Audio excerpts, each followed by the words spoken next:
And forget it's coming for somebody. There we go. There we go. We're good. There we go. There we go. We're here. We're back. Oh, yeah. It's Monday. You know what that means. I don't know why I haven't used that in weeks. We should be doing that every week, right? All right. Well, then You explain. You have, haven't you? Not every week. I think we did it like right after he passed, and then maybe we might have thrown it out there. But it's episode 519 of the Shining Wizards Wrestling Podcast. And tonight, C.W. Anderson joins us. He's from the ECW, right? I was trying to do that the other... Is it just that? Is that it? That's my improv, so I guess it worked. Because I think he did the fingers. Like this? Yeah. Oh, yeah. No, he did. Oh. Kevin's got it. There, yes. Like that. You did that way too easy. My fingers aren't... C.W. Anderson joins us. Kenta showed up in AEW. It was another banger episode of MLW. Impact had a couple returns. We got WWE news. We got New Japan news. We got games and more. And it's all next here. Shining Wizards Wrestling Podcast. That fucking stunk. That was perfect. Show.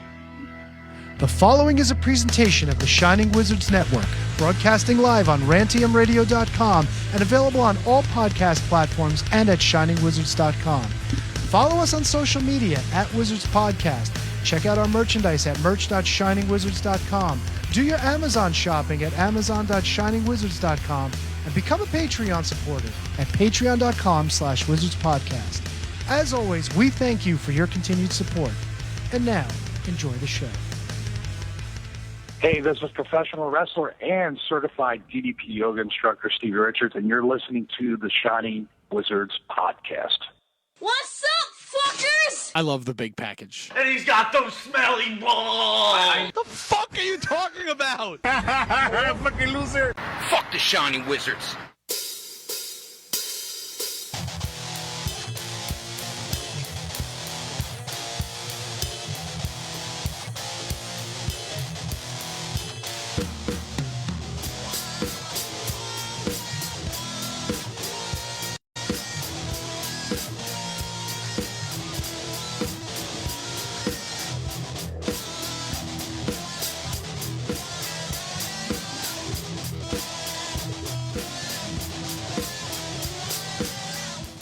Welcome once again, everyone, to another exciting episode of the Shining Wizards. We're here tonight with episode 519. Special guest C.W. Anderson calling in a bit. But of course, as usual, as always, it's wrestling talk. And talk about wrestling. Tony. Matt. Kevin. Thanks for everybody joining us live on the Facebook. Thanks for joining us live on rantemradio.com. And thanks for downloading. We love everybody equally. Well, maybe not, but we do. I swear. Oh, I do. I love everyone. I love everyone in this life. Remember that fucking Tarbosh, the Egyptian magician? I do. Little Jerky Boys action. How was y'all? How was? We're not that old. I don't know, man. I'll be 40 this year, so I guess I'm old. That's right. Yep. Look at you having a birthday this year. Having I think everyone's gonna have one this year. Gino Caruso's having one this year, too. Who? Gino Caruso? Yeah, that's how it All right, works, buddy. Tony, what made you go Gino Caruso out of every single name you could have possibly said? Matt, Why'd can you say explain Gino? it? Can you explain him? In the heyday of the heckles, God. I was heckling Gino Caruso. Oh God, this is a real story. We were yelling and screaming at him, and he said, "How old are you?" And I said, 17. And he said, "When will you be 18?" And I said, "Next year." That's how it works, genius. Well, I think you wanted to get me in the ring and stretch me Gino Caruso style. But I'm like, I ain't doing your carny bullshit. He had the FFB thrown out of his show. Gino wasn't taking any guff from anyone. God, the very infamous, famous Caruso stretch. The Caruso clutch, maybe it was called. It's hot garbage. That's what it is. Did you guys enjoy the shit ball yesterday? Didn't watch 1 second of it. Tony, what kind of person are you? I had a great fucking day. I made a pizza. I fucking shoveled snow. I did some shit around the house with the wife. We made a stew. Fucking played games with the kid. Everything was fantastic. You had a pizza and a stew yesterday? Not at the Hold same on, time. let's check the fucking books over there at the Zacco's house. Oh, What are you, kayfabe the fucking fucking billionaire? Jesus. Whoa. How's the butt doing today, by the way? Fine. Everything's cool. Kinda Everything's been moving smoothly. What kind of stew? A reindeer stew. Son of a bitch. Jesus Christ. Is he going to try and shoehorn himself into this episode? I don't know about that. I feel like we should have a weekly segment where we literally check on Tony's butt every week. I feel like it's something that happens unconsciously. Like we just do it anyway. It doesn't have to be like a segment. We just ask about his butt. That's true, especially when he mentions pizza and stew. Yeah, what kind of stew, man? What'd you put in it? Typical beef stew, like tomatoes, potatoes, shit like that, you know. Put a carrots? little carrots, little celery, shit like that. All right. Like It's fucking good. Emeril Lagasse over here, this guy. Bam! Take it up a notch. Take it up your Just ass. the way he said tomatoes, potatoes, the usual. Normal beef shit. stew. Holy fuck. What did you guys watch the game? I mean, I guess I should ask. I don't know. I worked till the game started, and then I came home, and it was on. And then after halftime, I kind of punched out because it was a wrap. And then I was just waiting to see what color the Gatorade was because I put $20 on green lime. You had to have lost that. I did. It was orange. I lost. It's always orange, isn't it? I thought it was blue. Why did I think it was blue? Did I dream that? It was all a dream. I was thinking of blue Gatorade. I really thought it was blue. All right, so orange is a good orange. It's either always orange or yellow, or lemon, lime, and orange. Then I watched more ECW from 1999. You glutton. Good for you. No, bro, fucking Sid was at I guess the next run of house show. He was there for a while. Oh yeah, I saw your tweet about this. And dude, everywhere he went, he was fucking over. Even when he was blowing snot rockets on people in the crowd, they were going nuts. Snot Rocket Sid. He was like, dude, he was fucking fist bumping people coming out in Detroit. And then after he fucking power bombs Chris Chetty 3 times, he puts choke slams roadkill through a table. And he's coming back, and these dudes are bothering him, and he's just snot rocketing on them. Yeah, you know what? Sid did that a lot, and he did the fist bump a lot too. But he would pick he'd walk down the aisle and pick maybe 1 or 2 people to do the fist bump with. Imagine being that guy that got to fist bump Sid. Dude, he fist bumped everyone in the EC, and he hit himself before he did every fist bump. Yeah. That's oh god, He's going crazy. He's passing the power of the Sid to everyone. Sid was so cool, man. And then he did it on a taping in Detroit, and then the next show it opened with a fan cam of him doing it to Skull Von Crush and somebody else, just going nuts, just fucking power bombing people.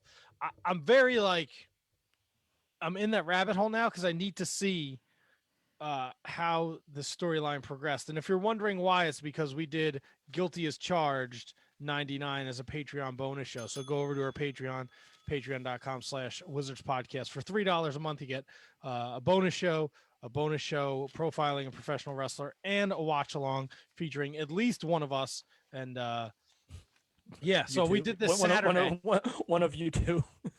And then I went down, I had to watch these because the stories they were telling, I don't remember any of this. Right.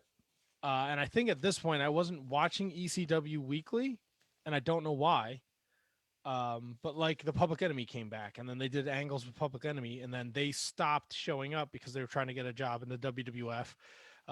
Candido left, so that feud with him and Shane Douglas goes out the window.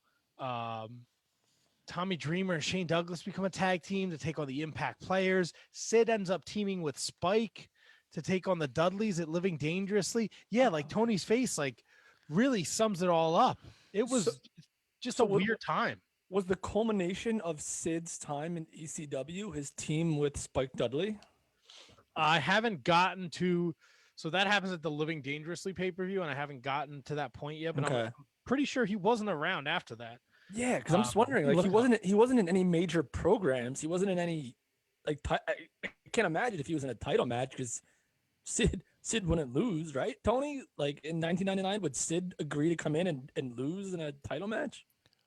Well, it's ECW, and they did the rare disqualification now and again when they really absolutely needed it. But I would imagine it would have been Spike taking a loss in that situation. Maybe. Yeah, probably. I don't know.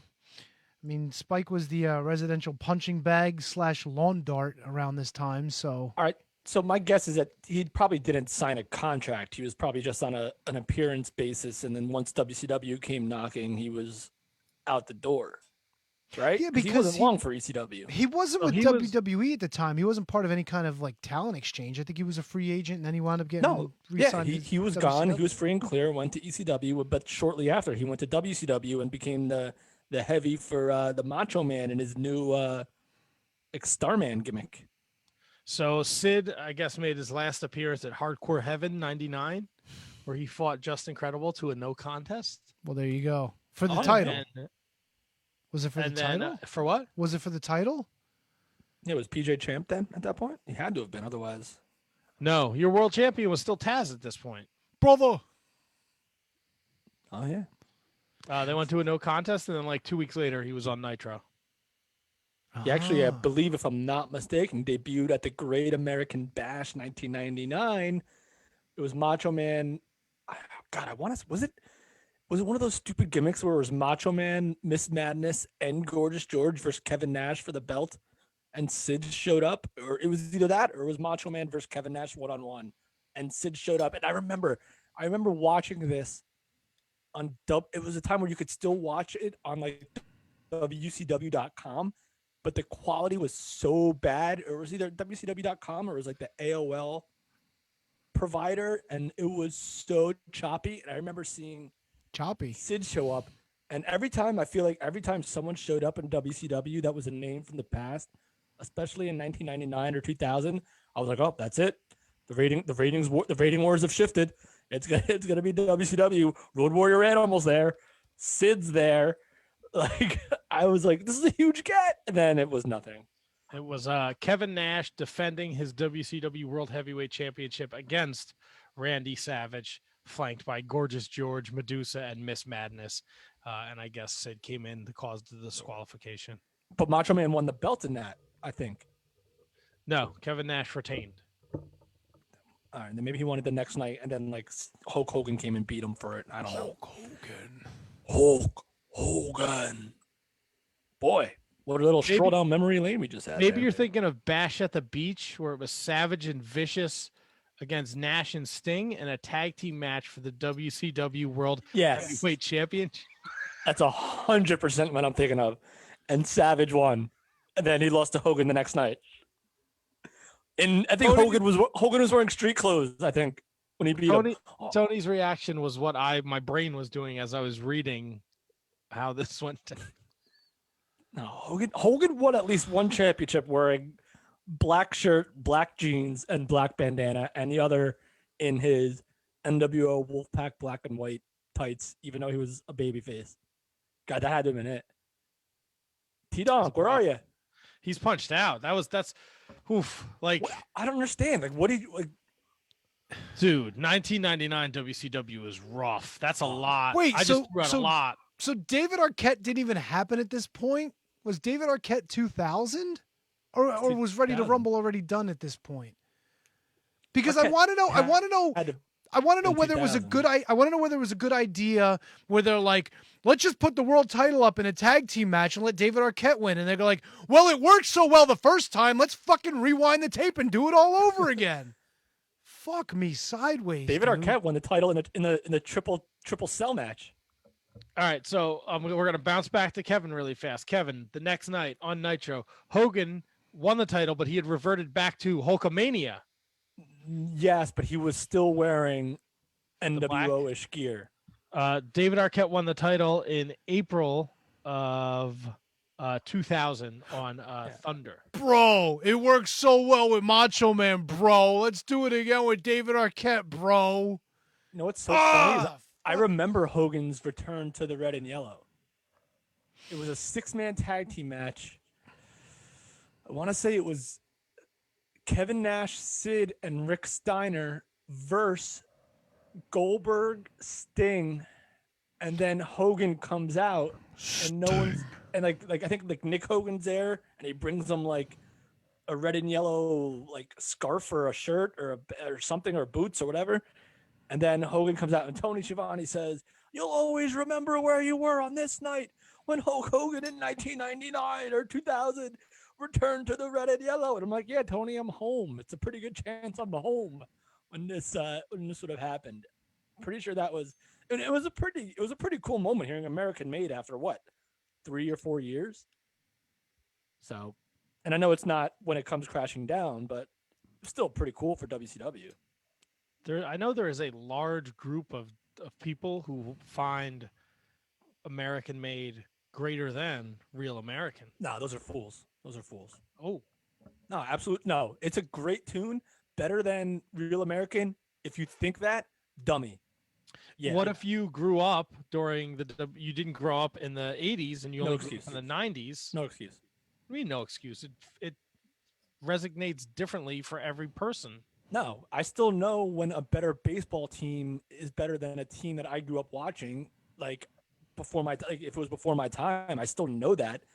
That this is not disputable. Tony, do you agree with me or do you not agree with me? American Made is catchy. There's people who I think there's people who associate Hulk Hogan with American Made because they didn't know Real American Hulk Hogan. Probably. You know what those people are called? Doofuses. No, that's not fair. They're called definitely fair. They're called WCW fans. These are probably people that saw like Vader and Ron Simmons and Sting and Luger and Flair and all these guys in WCW. Yeah. And then Hogan comes in. We're not talking about one of those guys. We're talking about Hulk freaking Hogan. Right, but you have to remember there were people that watched WCW and that's all they watched. Thank you, Matt. Thank you for finishing my point for me. All right, so are they just not going to recognize history and not going to realize that something is greater than something else just because they didn't watch it when they were growing up? There's kids that saw Stone Cold Steve Austin who have no idea who fucking Stunning Steve was or the Hollywood Blondes or the fact that he fought with fucking Tony what the fuck's her name in World Class. All right, that's apples and wrenches. Stone Cold Steve Austin was the Hulk Hogan of the late 90s. So you shouldn't compare Stunning Steve Austin to Stone Cold Steve Austin because in the world of Stone Cold Steve Austin, Stunning Steve Austin is not relevant when you talk about Steve Austin's career. Well, then in WCW, is Hulkamania Hulk Hogan relevant or is it NWO Hogan? Ooh, that's a good question. See? No, but it's not. It's still not comparable. Of course not. The theme song Real American is 10 times, a million times, a cajillion times better than American Made. As great as American Made was. He's the red, white, and blue of the USA. I don't know how the rest of it goes. We kind of talked about this on the bonus episode about all it is like chord progression, and all you have to do is kind of have it similar, even though the lyrics are completely different. As long as you have the same like little like chord or the little quasi riff, like DDP. What was DDP? Like didn't DDP do like the exact opposite of Nirvana? Oh, here we go. Great tune. Come on, bro. Look how heavy that fucking riff is, dude. Great tune. Let's listen. Instead of fucking drum beat.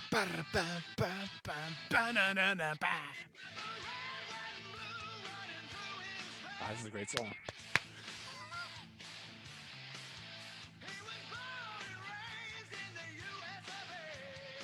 Come on, man. Great song. This is really good. American Look, I'm not gonna lie to you. For me, it's not better. But if someone was like, I grew up during this era of WCW, and this is what I associate to Hulk Hogan, I wouldn't be mad at somebody. It holds up. That's for sure. It is it's good. I like it. But I can't tell you the last time I listened to it. This is really good. Now, for me, it's no Real American. I'm just going to put that out there. Yeah, but dude, Real American starts with tragedy. Like, when it comes crashing down, this motherfucker's like, he's red, white, and blue in the fucking USA. Listen, first like, of all, this is all positivity here, man. For the most part, Hulk Hogan's entire career, for the most part, started with tragedy. and pretty much ended there. But that's the whole thing. When it comes crashing down and it hurts inside, you Hulk up. But he's got it in his veins, man. He was born in the U.S. of A. Yeah, but he's not. Oh God, he's not the U.S. Express. Well, actually, he was kind of the U.S. Express. But yeah, it just because you grew up with that doesn't mean you can't acknowledge that the former is greater than what you grew up with.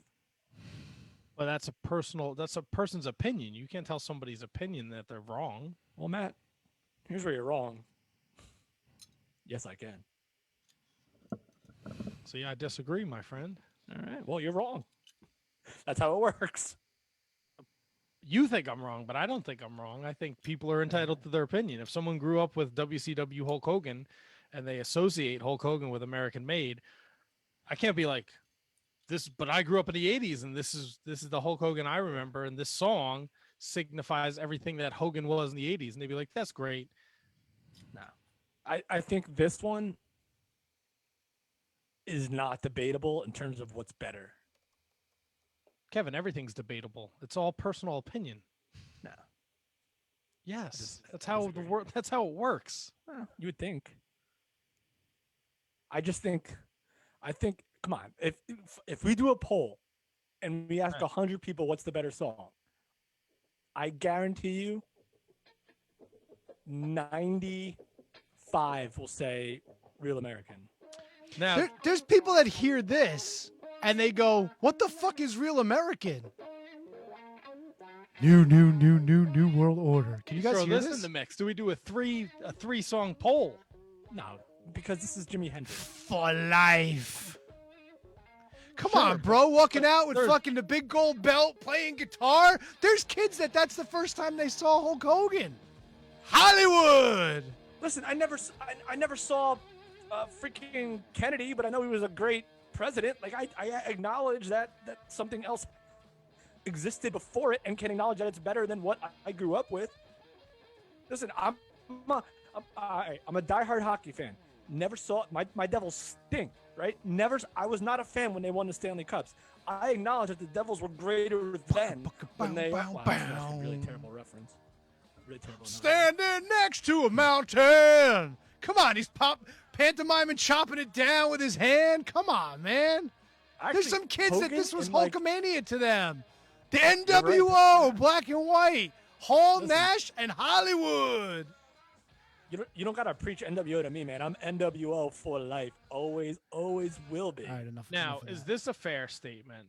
No. Real American isn't even Hulk Hogan's theme song. Well, no, you're absolutely right. Yeah, that's what we said, yeah. We owe a debt of gratitude to Mike Rotundo and Barry Windham for saying, fuck this horrible song. Wasn't the Young Stallions theme song somebody else's verse, or was it just Jimmy Hart singing it? Yeah, they just stole Crank It Up. It was nobody else's. Matter of fact, they used to use Crank It Up for jobbers periodically on the house shows and the like the dark matches. I think they also used Rock and Roll Coochie Coo, if I'm not mistaken. Possibly. But all right, so isn't it crazy that Hogan had, like, in all of his years in wrestling, had literally like the top three theme songs like ever? Yeah, here we go. Just Crank It Up. And weren't they trying to Hogan had three really good musics. They were really trying to make a Jimmy Hart feud with the Young Stallions with this too, because he would go, "That's my song, Daddy. Take my song." Yeah, I think Ventura would mention it too when they came out, or someone would mention it. Like they stole this song from Hart, McMahon. The greatest theme song battle ever was Hulk Hogan and Paul Orndorff doing Dueling Real American. Remember when Orndorff was trying to claim he was the only Real American? You don't remember they came out on Saturday Night's Main Event, and Jesse's like, "We've heard the tune for both guys. I think this crowd's 50-50, McMahon." Fucking Ventura. No, fucking Paul Orndorff. Unbelievable. Tell you what, this Young Stallions t-shirt I'm looking at though, here, which it just says Young Stallions in yellow, and then has two horses like the two horses. Yeah. I'm kind of digging it. What, is it available? I don't know. That's a great question. Oh, big Young Stallions guy. I can't buy any more fucking t-shirts, dude. You. I'm out of room. I don't have any room for my wrestling. Tony, don't say you like that. Nobody has more wrestling T-shirts than Matt. I don't think. I don't think anyone on this planet has more wrestling T-shirts than Matt. I bid it on the fucking the sale last week too. I went in on the sale. What, Did you really? Yeah. Oh, so you topped 150? Yeah. Oh no! I can't, Tony. I can't get mad at him for that. No, I can.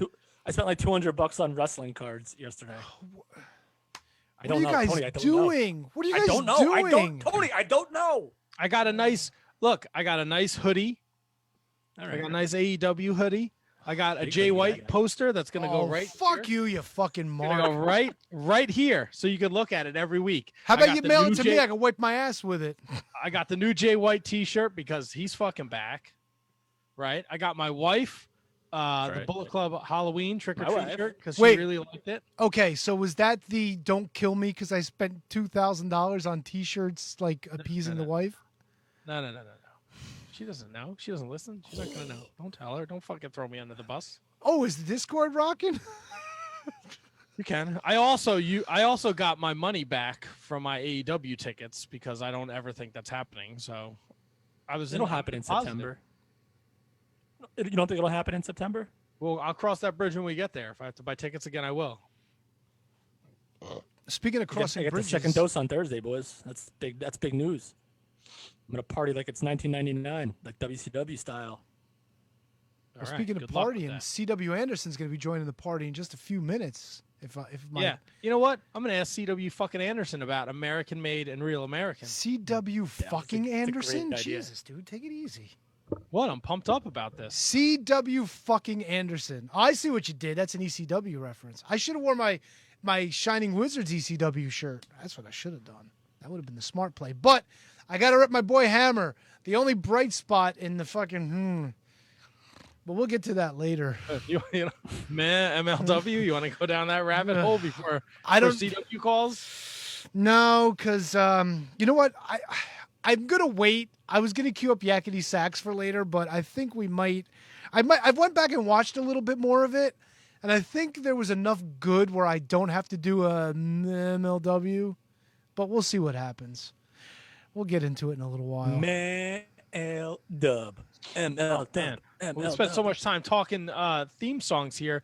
I don't want to start a conversation that we have to cut off before CW Anderson joins us. So I'm just gonna talk. Let's talk a little NWA. Ooh, what do we got for the NWA? Nick Aldis was on the Angle podcast, not to be confused with the Kurt Angle podcast, which dropped today, which is an excellent listen. What did they talk about in the first episode? They talked about WrestleMania 19. Oh, necky, breaky, flippy, blocky. Correct. Yeah. All right. So tell us about Nick Aldis. He was on the Angle podcast, and he said, was on the poster. What's up? What? I was making a joke about necky, breaky, flippy. Okay. Oh. I tend to try and avoid vague promises because I've seen too many times people go down that road and ultimately it never meets expectations. Instead of saying, I think you'll see NWA Power return at this point, I think you will see an announcement as to the future and return of NWA content within the next month or two. Obviously, I'm more deeply involved than most, but I'm not an owner. I'm confident by the spring, you'll know when and where you can see the NWA again. I'm very ready, and so are the NWA wrestlers. We're ready to come back and deliver. So, Matt, Kurt Angle's show is not Conrad interviewing Kurt Angle. It's Kurt Angle hosting his own show? No. It's Conrad interviewing Kurt Angle. What does Nick Aldis have to do with this? Nothing! You're the one that brought it up! Matt said not to be confused with Kurt Angle's podcast. It's called the Angle Podcast. He was a guest on a different podcast. Matt fucking lost it. Wait, so Kurt Angle was on a podcast called the Angle Podcast? Listen, I'm not listening. Something clearly just got lost in translation. Nick Aldis was on the Angle Podcast, not to be confused with the Kurt Angle Podcast, which dropped today. Yeah, I missed that part. Clearly. No, you didn't, because you said, wait, Kurt Angle has a podcast? No, I knew he had a podcast. I just didn't know if it was called The Angle Podcast. I believe it's called He's like, Kurt I Angle missed that, Show. but he clearly answered that part of it by going, Kurt Angle has a podcast? No, I knew Kurt Angle had a podcast. I wasn't sure if it was Conrad interviewing Kurt Angle or Kurt Angle interviewing Nick Aldis. Listen, I'm not out of line here. I was dialed in. I just something just got missed. Something just got missed. It happens. All right. So Nick Aldis thinks the NWA will be back sooner or later. He's not an owner, so he doesn't know for sure. See, listening, boys. Yeah. So, how do you guys feel about the prospect of the NWA returning, hopefully by the spring? And he mentions NWA wrestlers, but who? Sal Renaro. Okay. Who's the chick that was with him that used to be what's his name's girlfriend? Royce Isaac's girlfriend. Yes. What the hell's her May name? Valentine. Yes, May Camille? Valentine. Camille. Yeah, Camille will be there. Who's Aldis's best friend that was in it? Tom Latimer, I'm sure, is probably still around. Yeah. Right. The Pope is the NWA TV The Pope, champion. yes. Who are the tag champs? Question mark and Aaron Stevens. yeah. Well, J.R. Kratos, aka the question mark. Josephus is probably still there.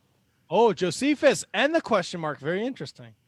Are women like Ashley Vox and oh God, what's her name? I can't think of her name. The ones that have been wrestling for AEW, they're not under contract, right? Oh, the Sea Stars. Yeah, who's with Ashley Vox in the Sea Stars? Demi Expo, is that her name? No, it was Yeah, I think that's it. no. Are you thinking Marty Bell Yes, Marty Bell. Thank you. and Melina? And Sienna? No, Melina, I thought left. I thought she was supposed to sign with WWE at some point. No. I don't know. I know Allison Kay is out of the NWA. Her contract expired. She might come back though, depending on what she's got going on. She's not in the AEW women's tournament, right? So maybe Correct. there's maybe something. And she's been doing what? That Bloodsport thing that what's her name was involved in? Lindsay Snow. Yes, thank you. Wow, I'm forgetting everybody tonight. Good thing you're on here. fire tonight, me and you, buddy. No, but You good guys thing are you're good. here because I'm forgetting all these fucking names. Well, maybe it's the early stages of Alzheimer's. I don't know. You're 100 years old. Hey, you're turning 40 this year, aren't you, pal? But I'm jacked, baby. I'm doing my DDPY. Jacked. Look at these fucking guns, baby. Look at this. I know you've been looking better, bro. Yeah, Matt's Feel putting, better. putting in the work. You look happy. You don't look like old downtrodden and disheveled. I like it.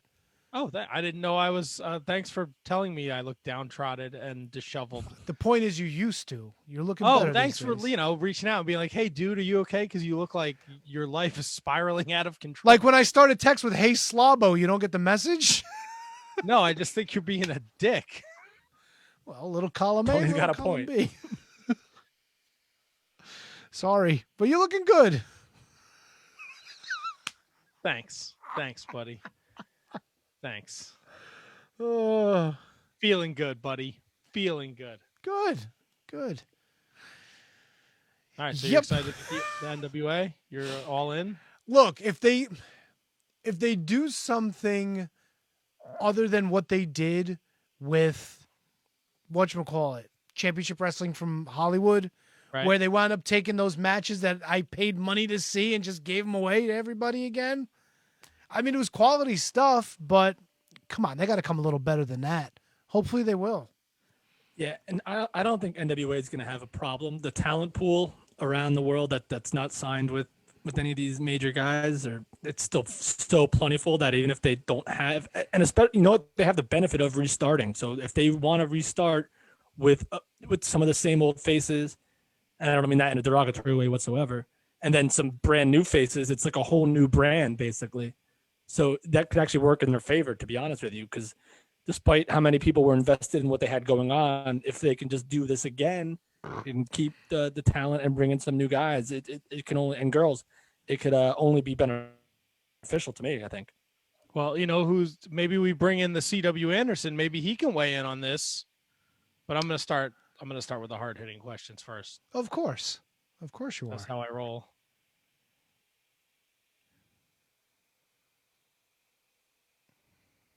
Mr. Anderson, how are you today?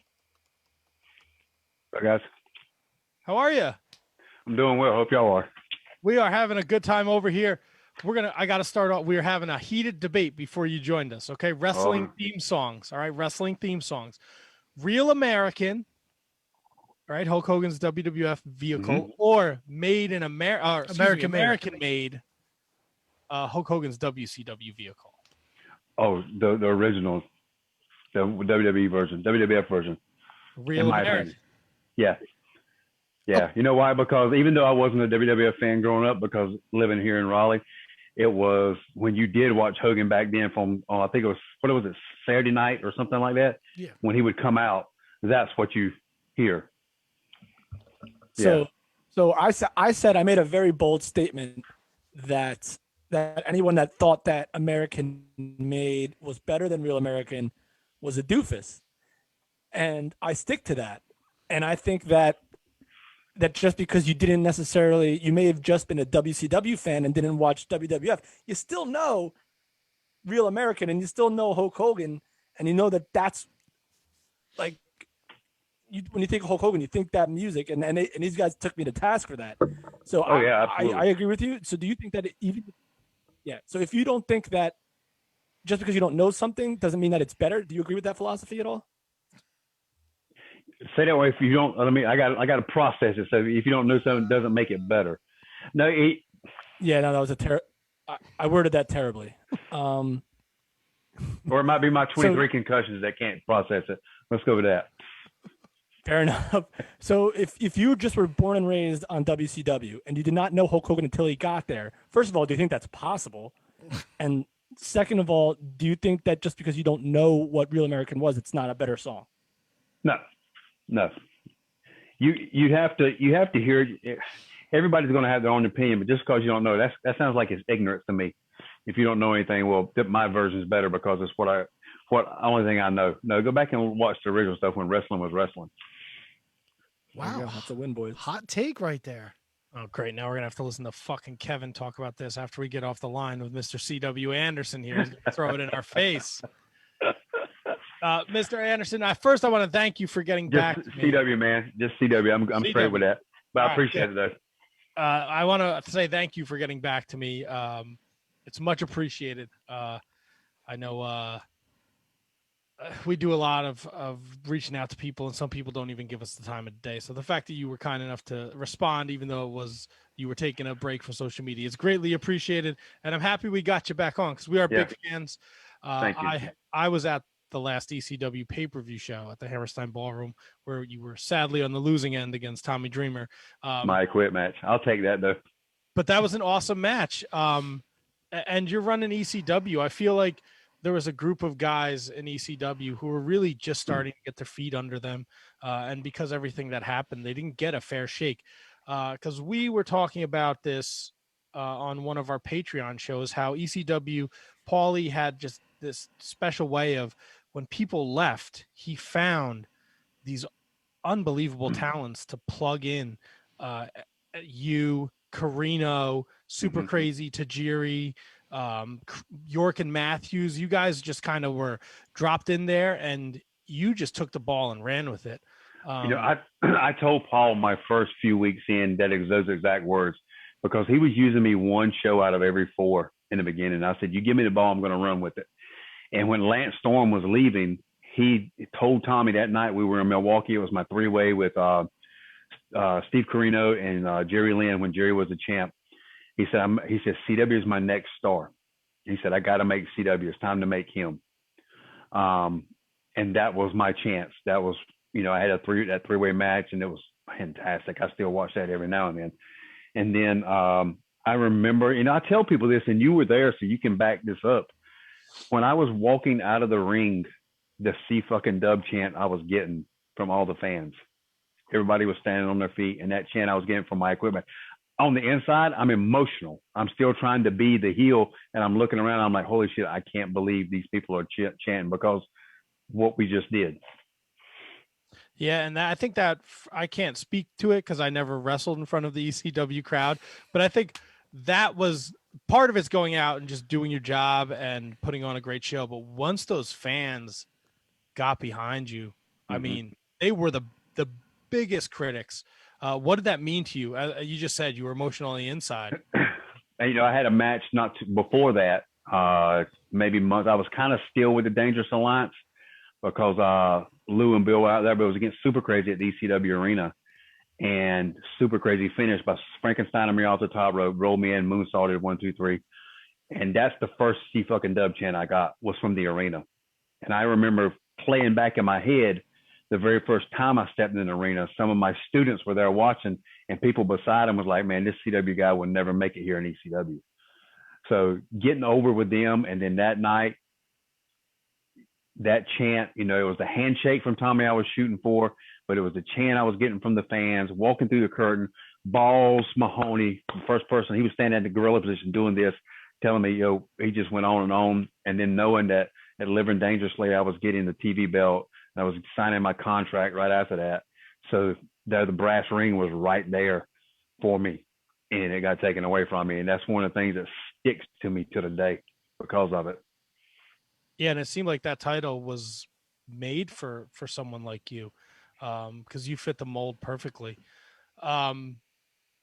You talk about the ECW Arena, another comparison, because we have a couple people, they're New York guys. They think the Queen's Elks Lodge much better than the arena. Good crowd, not bad, but there's no other place. What? Don't make face, Tony, because look, I'm going to say fuck Queens, okay? There's no other place. Yeah, now. No other place in the world like the ECW Arena during ECW. No, I really enjoyed Queens, and the first time I wrestled there, of course, nobody knew I was with Danny Dorn. But the last time I was there is when the Dudleys, especially Bubba, beat me up, and I didn't know who I was for 3 days. They were already at WWE, and they did the comeback, and we wrestled them in a 6-man. But wrestling in that arena, because that's historic. I mean, they made Queens, they made the Elks Lodge, but that ECW Arena, man, that's like the holy grail. And I remember the first time I ever cut a live promo was in front of that crowd, and you're talking to an introvert that was very scared to talk on the mic, petrified. And Paul sent me to the wolves. It was the night I did the thing with Bobby Eaton and Simon and Swinger and I were formed. And I remember sliding in the ring and standing and shaking in my boots because I knew I was getting ready to cut this promo. I mean, it went off without a hitch, but people don't know how scared I was, like almost to the point of being, I was nauseous before I went out. But it was one of the, I had these thoughts in my mind sometimes, what if I do it, just don't run out? I don't run out. What can they do? That's it. It was almost that point. I was like, nope, fucking man up, do this. And still scared, but still pulled it off. But the ECW Arena, man, to me, there's no comparison. Was there anything special that you would do to overcome this? Like, I know you said to yourself, you got in your head, you say man up. Was there anything in particular that helped you overcome this? Like, I mean, sure, once you break the ice, it tends to get a little easier, but like, what's your mindset? How do you get yourself ready for that? 27 years in the business, it's still, to me now, and even back then, it was, like when I was curtain jerker back then, hearing that ECW music hit, knowing Bill Wiles and I were the first match to walk through there. But before that, my whole mindset, and I didn't have it back then, but I got it now because and I'm going to get to your point. I'm just trying to make sure, but I'm a huge Transformers mark. Love the Transformers from a kid. So I adopted this transformation type thing. I even, I got the Rottweiler logo in a Transformer drawing. And what I would do, that's how I would say it was a transform. I would go from Chris Wright, and I would be in my gear. I'm still Chris Wright. My music would, in my head, my Run But You Can't Hide would play, and I would spray water on me. When that water would hit my face, that was the CW coming out of me. That was my transformation. So, and then I was in CW mode. I was the Anderson badass. And then once I walked through that curtain, that was like the other transformation, just that you're here. It's time to get it. But yeah, even walking to the ring, standing in the ring, standing across, I was still nervous. I was still scared. But it's like when you locked up, it just went out. You were worried about the match. So even after your great run in ECW, and this is kind of a question from a fan. We asked some fans if they had questions for you, and Brandon Black wanted to know, why do you think you never got a full run? And these are his words. Why you never got a full WWE or TNA run? because you were one of his favorites. So why do you think that was the case? And if there was ever a time post ECW that you still felt like CW Anderson, when would that be? The reason I didn't get a run for 100% is my look. I was even told that. I went in, did a dark match for TNA during their heyday, and myself and Chaz Taylor worked D-Ray 3000 and Shark Boy on a dark match. And almost halfway through the show, I'm standing there and watching the monitor. Vince Russo standing to my right, Jeff Jarrett standing to my left. And Vince leans forward, looks across me and looks at Jeff and goes, how does CW come in here and steal the show on a dark match? And Jeff Jarrett goes, because he's a fucking phenomenal worker. That's why. And I talked to Jerry Lynn afterwards, and because Jeff Jarrett was 100% ready for me to come in.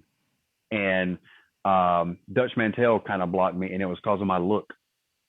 And when ECW went down, Tommy told me Vince doesn't like my look. Vince is a bodybuilding guy. You wouldn't tell that by now by some of the guys they got working for him. But even I didn't have that look back then. I'm 250, 260 pounds.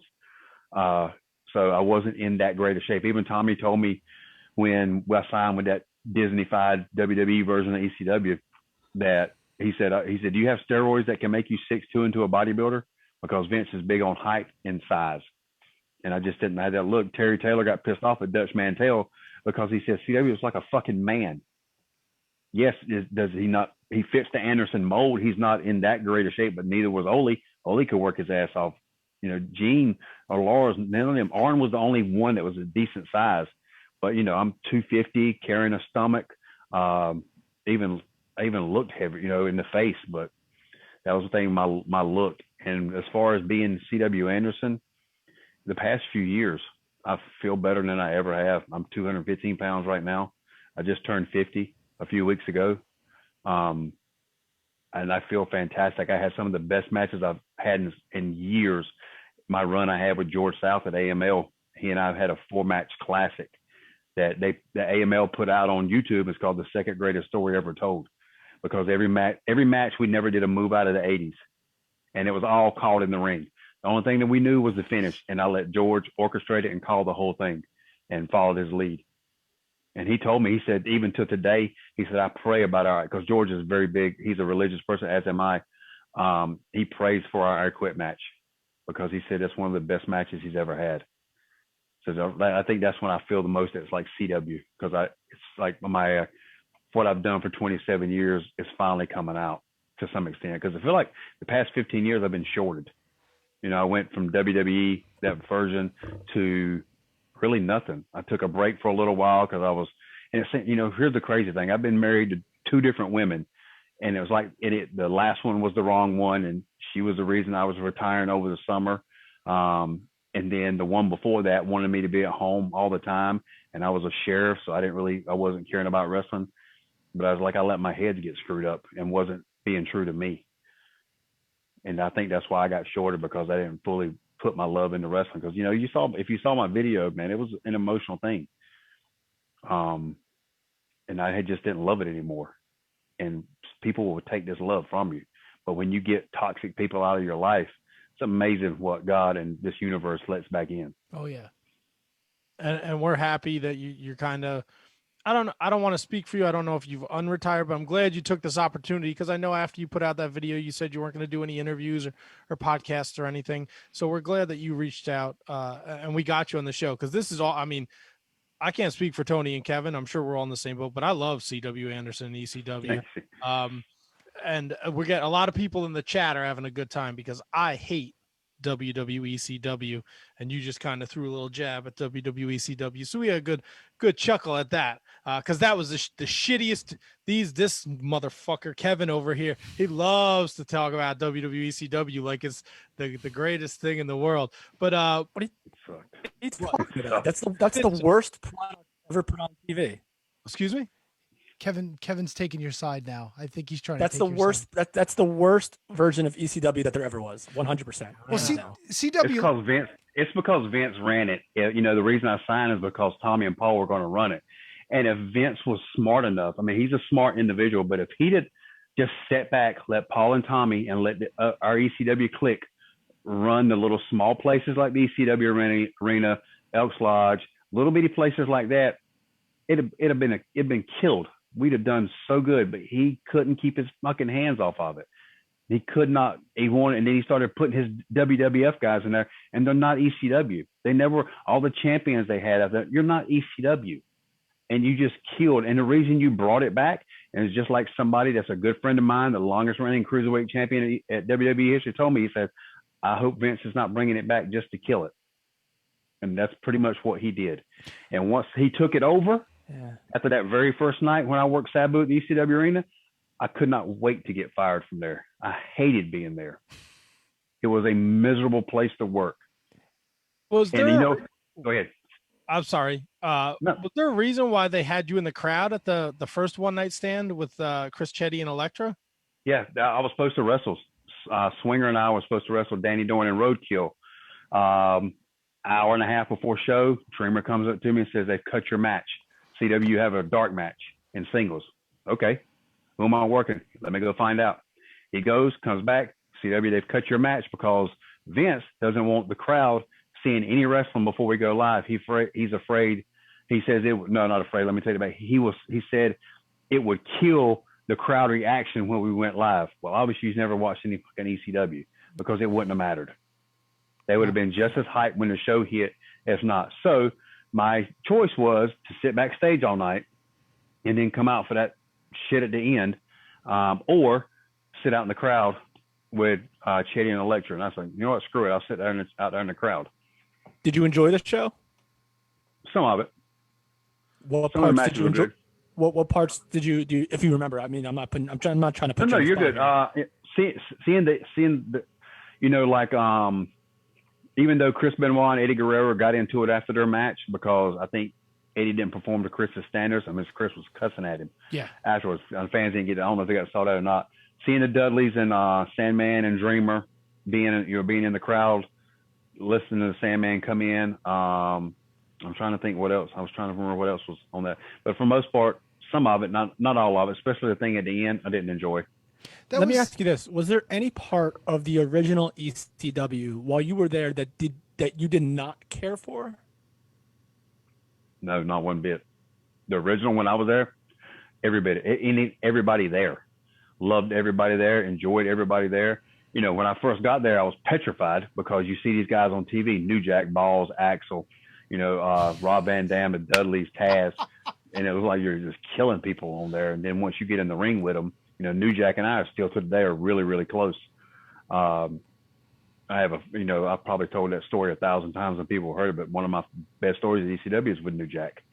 And being in the ring, what? I take that back. The only person I did not like, and actually he was on my list to die, that I hated so much, was Mike Awesome. Wow. I don't even know how to react to that. That's pretty wild. Was he so difficult back then? He was difficult in the fact that I'm sitting here and I'm new to ECW. You're our ECW World Heavyweight Champ, and I'm having to call the match because you can't remember it. Wow. Oh, Jesus. Oh, man. I love Masato Tanaka. Tanaka and I are really close. I just spoke to him a few days ago. And I knew when we were wrestling at 0-1, Tanaka hated wrestling because he always got hurt. Mike Awesome was dangerous in the ring. Yeah. He would German me on top of my head, and I was fat in ECW, so fat guys don't fold good. So I'd get German on top of my head and clothesline me across the face. And the one thing that really, I tolerated him, but when we went to Japan and we were doing the Hustle pay-per-views, I saw him in Tokyo one night, myself, Steve Corino, Loki, and Spanky. And we saw him in Roppongi. It's 2:00 in the morning, and we meet up in Roppongi, and that idiot is wearing sunglasses. It's 2:00 in the morning. We come up, and he was blazed out of his mind. He's high-fiving Corino. Hey, man, I haven't seen you in forever. And I remember I've wrestled Mike Awesome, 20 times. Never met Spanky before in his life. Brian Kendrick, that's what his name in Japan was Spanky. Shook Spanky's hand. I've heard so much about you. So great to meet you. High-fived and hugged low-key. And he comes to me, and he goes, hey, man. And Corino leans to me and goes, he don't know who you are. I said, CW Anderson. Yeah. Hey, what's going on, man? from then on out, he had to eat with me. Wow. Like, you idiot. What a dick. What was the experience like in Japan? Man, versus America. The first time I went, I got in the hotel room, which is a quarter the size of an American hotel room. You can't read the signs, you can't speak the language. I was trying to change my flight with Continental to come back home. And Karina's like, man, give it a couple of days. You'll get used to it. And he's like, you just relax a little bit, because hell, I'd never been out of the country. After a few days, I started getting used to it. After a week, enjoying it. And the next tour, I couldn't wait to go back. I fell in love with being in Japan. I got to, you learn to speak the language. You learn your way around. You go to a place called Akihabara, which is about a mile of electronic stores on both sides, where they're 4 years advanced in our technology. Because I'm an electronics nerd. So that place was really cool. Going, being at Roppongi, which is Times Square, just only cleaner. And it was seeing the historical places, going to the castles and seeing all the samurai armor and stuff like that. And the fans are so respectful that, as far as the wrestling, when you get out of there, you feel like you've done something, you've accomplished, because they're respectful. You can get them in the go homes and they're cheering for you. They're chanting your names. I got the nickname. They nicknamed me the King of Cork and Hall because I was the most popular American there. It was cool back then because, you had the cameras with the little roll on them, and they would take your picture. They would meet you before the show, take your picture, and somehow at the end of the show, the damn thing would be printed for you to sign. It was crazy. They were really, really sufficient with that. The food, I got used to the food, which, the Wendy's and McDonald's over there are amazing. Their McDonald's and Wendy's are so much better than ours over here. The people are really, as far as the respectful, when they serve you and they're waiting on you and stuff like that, they're really respectful. They're happy to take your order. It's not like when you go there and somebody hates their job and what do you want? To help you, just don't care. They have some of them don't have any respect. There's some of them, not all of them, but the Japanese culture is an amazing culture. God. All right. I want to go back to all of this, but I have a couple questions that I just want to bang out real quick from Sure. fans that I requested. These are related to the your North Carolina stuff. So Daniel Brewer says, watched him on NC North Carolina indie shows. And who are some of your favorite guys or girls he thought had a chance to make it? Some of my students, man. I had some really good students. Pat Cusick, Dustin Massey, who wrestled as Lazarus. My buddy Toad, that actually where I got my job through ECW. I thought he was going to make it because he was very talented, had a different look. There's a couple guys right now that I think the Dawson brothers, they have a big, kind of the Harris brothers look. They're really good. Who's some other ones that I've wrestled? I'm trying to think. I'm really drawing a blank. But as far as back then, just a few of my students. I always thought Chili Willie was going to make it. He was one of my students. I think that's the ones I can think of right now. But it was a really good question. Yeah, that was from, again, Daniel Brewer from Thank you, actually Daniel. a Facebook group. One more. This is a little inside baseball. This is from David C. Anderson, commissioner of the Major Wrestling Figure Podcast Facebook group. Ask him, whose potatoes are more brutal, Brian Hawks or JB Cole? You got him. You got him. You're gonna have to I think Brian because JB scared of Brian. It's Brian because JB scared of me. What's the backstory behind that question? All right, Brian Hawks. You guys have you ever heard of WrestleCade? Yeah. Brian Hawks is the brains behind WrestleCade. He and Tracy Myers, they run the AML promotion that I wrestle for, the one George South and I had all our classic matches for. JB Cole's a really good friend of Brian Hawks. He's also one of the AML students, one of the first graduates. They're both really into racing, really, and they're both great guys. Both of them. Brian is going to be one of the groomsmen at my upcoming wedding. But it's those. I mean, if you want to talk about it, JB's he's a young guy, but he's very smart to the business because he hangs around with us, and definitely he's one of those guys that want to learn. Brian is a very intelligent businessman, because we did a seminar not too long ago, just Brian and I, where he told all the business parts of it, social media, the marketing yourself, all of these things. And you look, WrestleCade is a huge event. 10,000 people show up. You got 200 superstars that are signing. There's 4 to 5 wrestling shows going on. It's all in one convention center. And Brian is the one, that books the flights, books the talent, coordinates everything, the shows, who's doing this. And there's several different promotions that are there on that. It's just not AML. It's people from all over the world. And Brian and Tracy Myers are the brains behind it. They started with nothing. They're so successful that WWE ran a show against us, and we still outdrew them. They run Starcade, Star something. Yeah. And Thanksgiving weekend, they ran against us, and we still outdrew them because they were taking talent that was supposed to be at our shows and pulling them. It shows you how what these guys know what they're doing. Well, I think it shows too that the wrestling fans down in the South, like those Georgia Championship Wrestling, Mid-South, like those guys from the 80s, 70s, and 80s really still connect, and they still have their fans. And you tell people the Rock and Roll Express and Magnum TA and Tully Blanchard and all these legends are going to be at this weekend. I mean, people are going to go just to hear the stories. I know they do a bunch of like Q&A panels along with the wrestling and stuff. So yeah. So that's great stuff too. We did a few. I want to touch on that. We did a few years ago. We did an ECW reunion thing, and it was like one of their most successful things that they did. And as far as the Southern crowd being in touch, George South and I wrestled. It was in that thing. It was the second night we wrestled, to where we had people message us the next day, because I said again, we did no move out of the 80s. They messaged us all the following next day, the next week, that people were crying, people had chills. They said it was like watching a Rocky movie, the story we were telling. The promoter, Tracy Myers, said he's cried once in professional wrestling. That's the night Shawn Michaels super kicked Ric Flair and pinned him. He said he cried twice during our match because of the story we were telling. The Carolina people, the Southern people, they love professional wrestling because of the story, not flips, but a story. You mentioned the ECW reunion that happened at WrestleCade, and you were a part of a ton of Hardcore Justice, Extreme Rising. How did you feel about all these ECW Extreme Reunion shows? Because they all seem to pop up like one after another in the early 2010-ish area, 2008, 2012, somewhere in there.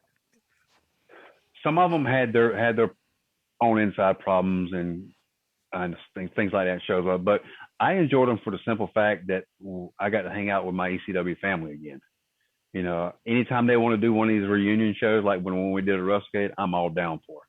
Because, I mean, yes, performing and wrestling in front of the crowd that's fantastic, but getting to seeing these people and hang out with them and talk and catch up, that's the best part to me, because when we see each other, it's like we've never, like we don't miss a beat. We pick right up, give our hugs, and because we were a big family. And I love that.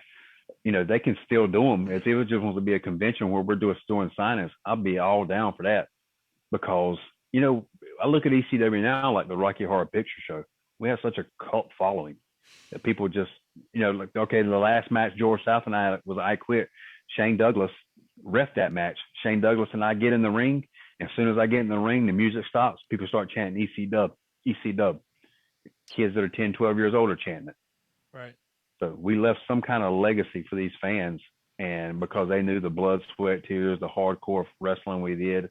And it wasn't so much hardcore, it was the fact that we wrestled without getting paid, things along that. But that's being a part of that and seeing them on Wing, man, that's something special. It don't happen often enough for me. You mentioned you work with George South. You mentioned the Dawsons. You guys all wound up spending a bit of time in the National Wrestling Alliance when they brought it back last year. Can you talk to that experience a little bit? I mean, was there a bigger plan that was going on before the pandemic started? Did you have any more involvement? I know you were involved in the TV title tournament to get that thing going, but was there anything else in the future with the NWA for you? Because I know they brought in George South, and he worked with Colby. The Dawsons were there for a little while, and that was, of course, out of the studio in Georgia, which gave it that great classic feel. Any more development as far as your involvement there? Was there anything else planned for you being in the NWA? As far as I know, yes. I know the last match I had was with Caleb Conley. And, that's another name too, that somebody should have made it big, was Caleb. Very, very talented. We wrestled the Dawsons, and that was where I pinned, I think I pinned Zane or Dave. I can't remember. I have to go back and look at it because I've wrestled them so many times. And I got the contract, that night, Billy Corgan let me agent that match. Crimson was our agent, but he said, CW, I want you to do it because I want ECW style match. And when I came in the back, he shook my hand and hugged me. He said, that's exactly what I'm talking about. Being a part of that locker room was like the closest I've gotten to ECW because everybody was there to help one another. You had agents like Homicide, Crimson, Trevor Murdoch, Simon Diamond. We were all there, and they let me help out a little bit. Even when I wasn't even an agent, Crimson would grab me, or Trevor Murdoch would grab me, and it's like, CW, we got this going on. What do you think of this idea? They were just bouncing things off of me, which I loved. I respected that they would throw me in. And I loved the studio before we were wrestling at. It really felt really old school. But I was thinking and hoping by me getting that contract, there was going to be bigger plans for me down the road. And of course, with COVID, nothing ever came about it. I'm hoping Billy brings it back to do something because I'm right there with him if he does. But it was a great place to wrestle, man. And Billy proved you could put it on YouTube and it would sell. Fans were behind it. They were enjoying it. You mentioned, I want to circle back to something you mentioned earlier about why you think that you never got, or why that you never got a look at a real run is because of your look. And we've seen now, and you brought it up, that times have changed and people's ideas of what a wrestler should look like has changed.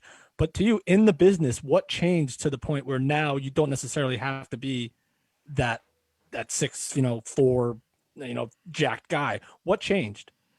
I don't know. I think with Triple H taking over a lot and starting NXT and showing Vince that you don't have to be 6'4" and 240, 250 pounds, nothing but muscle. Fans want to see professional wrestling. They want to be entertained. They want to be, they want to enjoy the night, enjoy the show. And I think that was part of it because it was something different. Fans have gotten to see the same stuff night over and night in and night out, and seeing, a guy like Kevin Owens, who doesn't have the best look, but is talented as hell and athletic, seeing that he can do all these things and just giving somebody a chance to prove that they can do it. That's the biggest thing. And if they fail and fall flat on their face, then they do. But most of these guys don't. And do you think that the amount of places to work now, you mentioned YouTube, a lot of these places to work now are, YouTube vehicles or social media vehicles. Do you think that creates more opportunities for people that might be different? Like we just had, like the bouncers on from Ring of Honor last, or Beer City Bruiser last week. He's not your stereotypical 6'5". Do these kind of places create more opportunities for people that are a little outside the pro wrestling box? Yeah, I do. Because let's go back to ECW. Not Vince, but Paul was a genius at taking.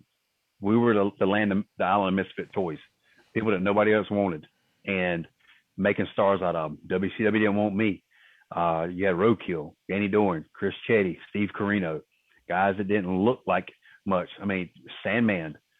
If Sandman couldn't have got a run by his look, he'd come up with this great gimmick. Raven, he didn't thrive at WWE. He blossomed, so to speak, at ECW with his gimmick. And now fans are starving for wrestling. They gotten to see one show for so long in all these different outlets with all these different talents of guys that don't look like professional wrestlers and that can actually are athletic and can actually wrestle. And it just creates more. Jack Victory told me a long time ago that the only way wrestling would ever survive if it went back to territories.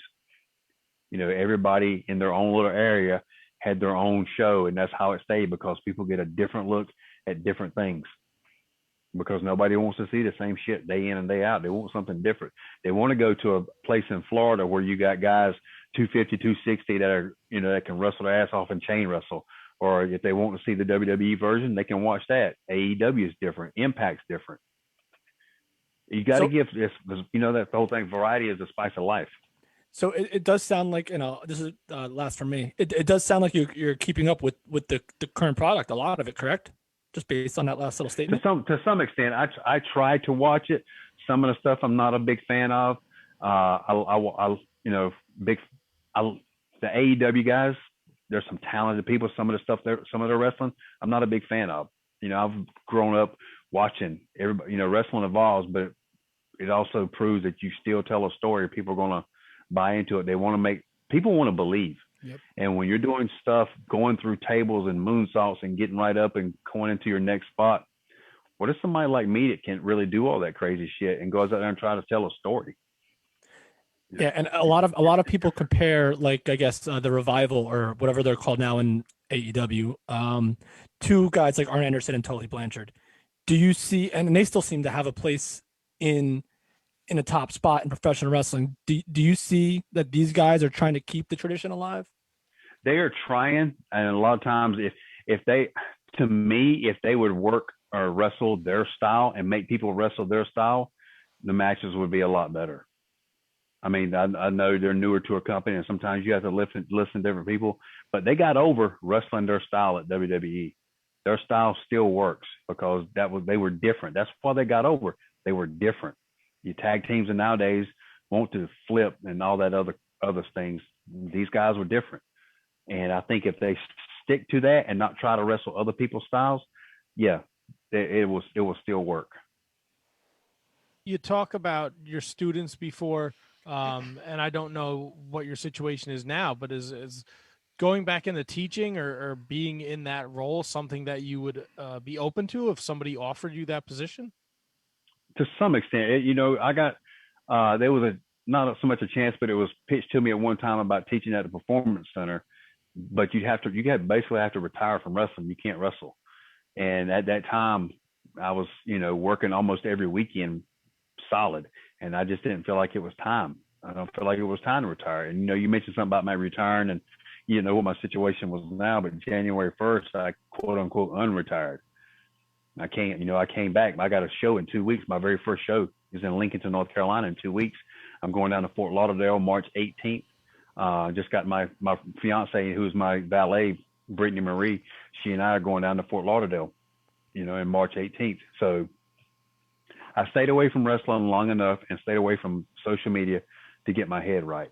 Because, if anybody that follows me on Instagram or watches my testimony for I give at my church, tells a lot of it, to where the night that I retired, I contemplated ending my life.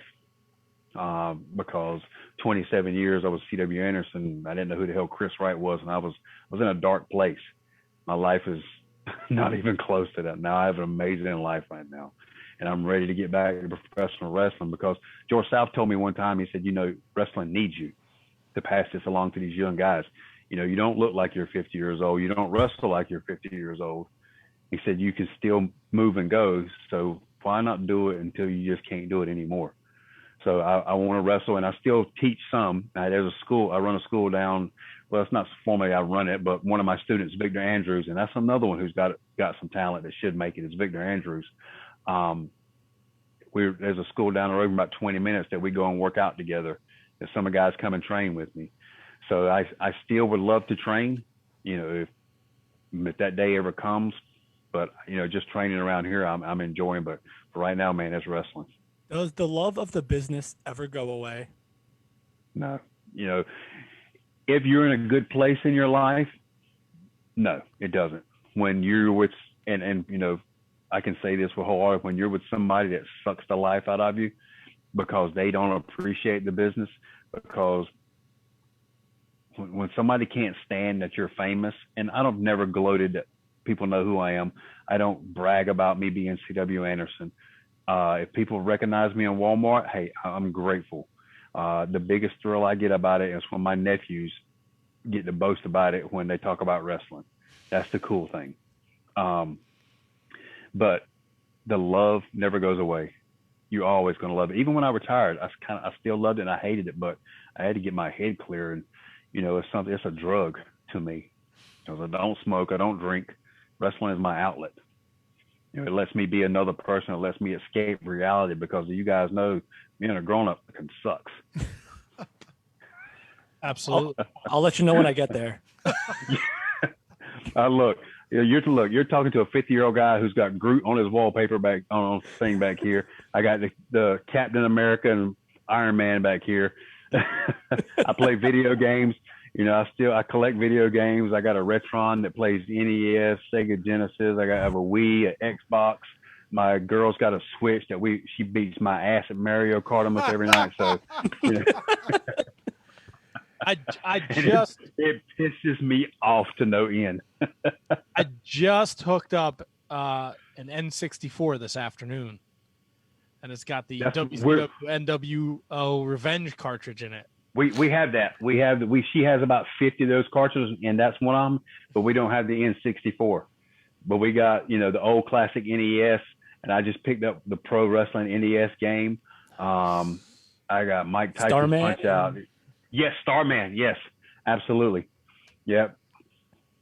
I might have an extra N64 laying around. I have to check on that. If you do, I will definitely buy it from you. And look, again, I will throw this out. If you saw my latest T-shirt design on my Instagram, it's my favorite game, Donkey Kong, with my Rottweiler as Donkey Kong and me as Mario and my fiance Brittany as Peach. Oh, that's awesome. So, as a huge video game guy, you were in both ECW video games. Oh my God! Yes. I mean, look, I know. Look, I loved ECW, and I had both. They were shit. The controls were shit. But being a playable character, I mean, that's pretty cool. No, that's awesome. Yeah, it was really cool. They made us sign our rights away so we wouldn't ask for royalties or couldn't get royalties from the game. But it was just cool being in the game, even though my character, if you've seen, I posted, my character looked like you took my damn face and put it on your thumb and mashed it. Yeah, God, it looked like I was shaped like a pear. What the hell? Pear of what? Just the fruit. Oh, okay. Wow. What's the game you're playing right now? Like, what's the big game you're into right now? Mario Kart 8 on Switch. Nice. Yeah. Tell me, there wasn't a better game than Mario Kart on N64. We have that one, even though, like I said, we don't have the N64. We have that one, and we were playing Mario Kart on the Wii, playing a little bit of Donkey Kong, some Super Mario Brothers, and my buddy Preston Quinn, who's one of the Extreme Horsemen brethren, he has his own retro gaming store up in Gloucester, Virginia. They sell those games, and he sells like the action. He got a bunch of action figures. He get a bunch of stuff from Japan because I'm a Grimlock collector. Because Grimlock's my favorite Transformer, so I've gotten several Grimlocks from him because of it. That's awesome. The retro gaming business has been hot. I mean, people have been home during the pandemic. It became impossible to find the old systems, not even like the new Xbox or the new PlayStation. Like, stuff was just scarce, and the prices. And the prices, like you said, they're gouging them. I didn't mean to interrupt you, but I went to a flea market not too long ago, and they were selling the Mike Tyson's Punch Out for like $50. Yeah. Why? Because he had a comeback? I mean, I don't. It was the day that Mike fought Roy Jones. Oh, that's when I went to get it. Was looking. Probably picked the wrong day to try to pick that cartridge up. I know, right? So I put it right back down and kept it moving. Wow, $50 is steep for the flea market resellers. You gotta watch out for it. I guess now more than ever. I guess. So. Yeah, that's like a $20 cart, probably at the most. Well, you know what it is? The original Punch Out had Tyson, but then they re-released it without him once they lost the licensing rights. So it is. I bought that the other day too. The Super Punch Out for what is it for? I got Super Nintendo. I got the Super Punch Out. Where you play the green character. Yeah, I recently got a copy of the Wii version. And I was playing that. Oh man, I suck at that version. I ruled at the Nintendo one, but the Wii, I'm horrible. Horrible. I have to get that. I don't have that one. I'm playing the new, well, not new, but the Wii version of the Donkey Kong one. I've been playing that a lot. On the Wii. So you subscribe on the Switch then, so you get all the retro games included in that, yeah? Mm-hmm. Yeah. My girl has that stuff. That's the way to go. $20 and you get access to like 100 games for the year. It's amazing stuff. Amazing like a kid stuff. in a candy store. We're like a half hour in, and we could have dived into video games a lot earlier. You could talk about this kind of stuff all night. Yeah, I'll tell you, I need to record us playing Mario Kart because I thought, you think I'm ruthless in the ring. She's ruthless playing these damn games because she don't take no slack. She wears my ass out, man, and there's nothing. I'm like, ain't you gonna let me win? She's like, your ass needs to get better. You got to raise the bar. Competition. Yeah, I can't play video games with my wife because it's not good. She's a ball buster, and then I got an anger problem. Mm-hmm.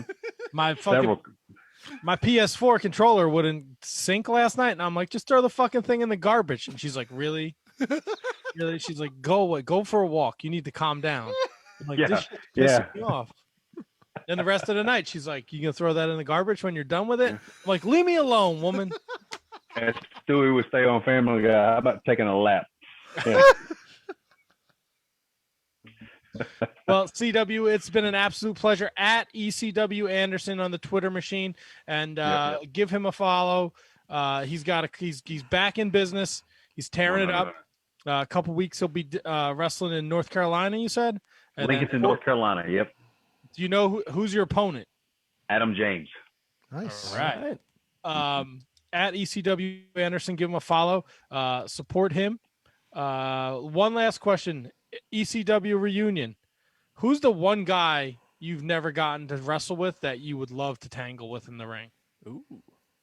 Past the present. I mean, past like going way back. Whenever. Your choice. Benoit. That Nice. would have been a hell of a I match. will tell you this.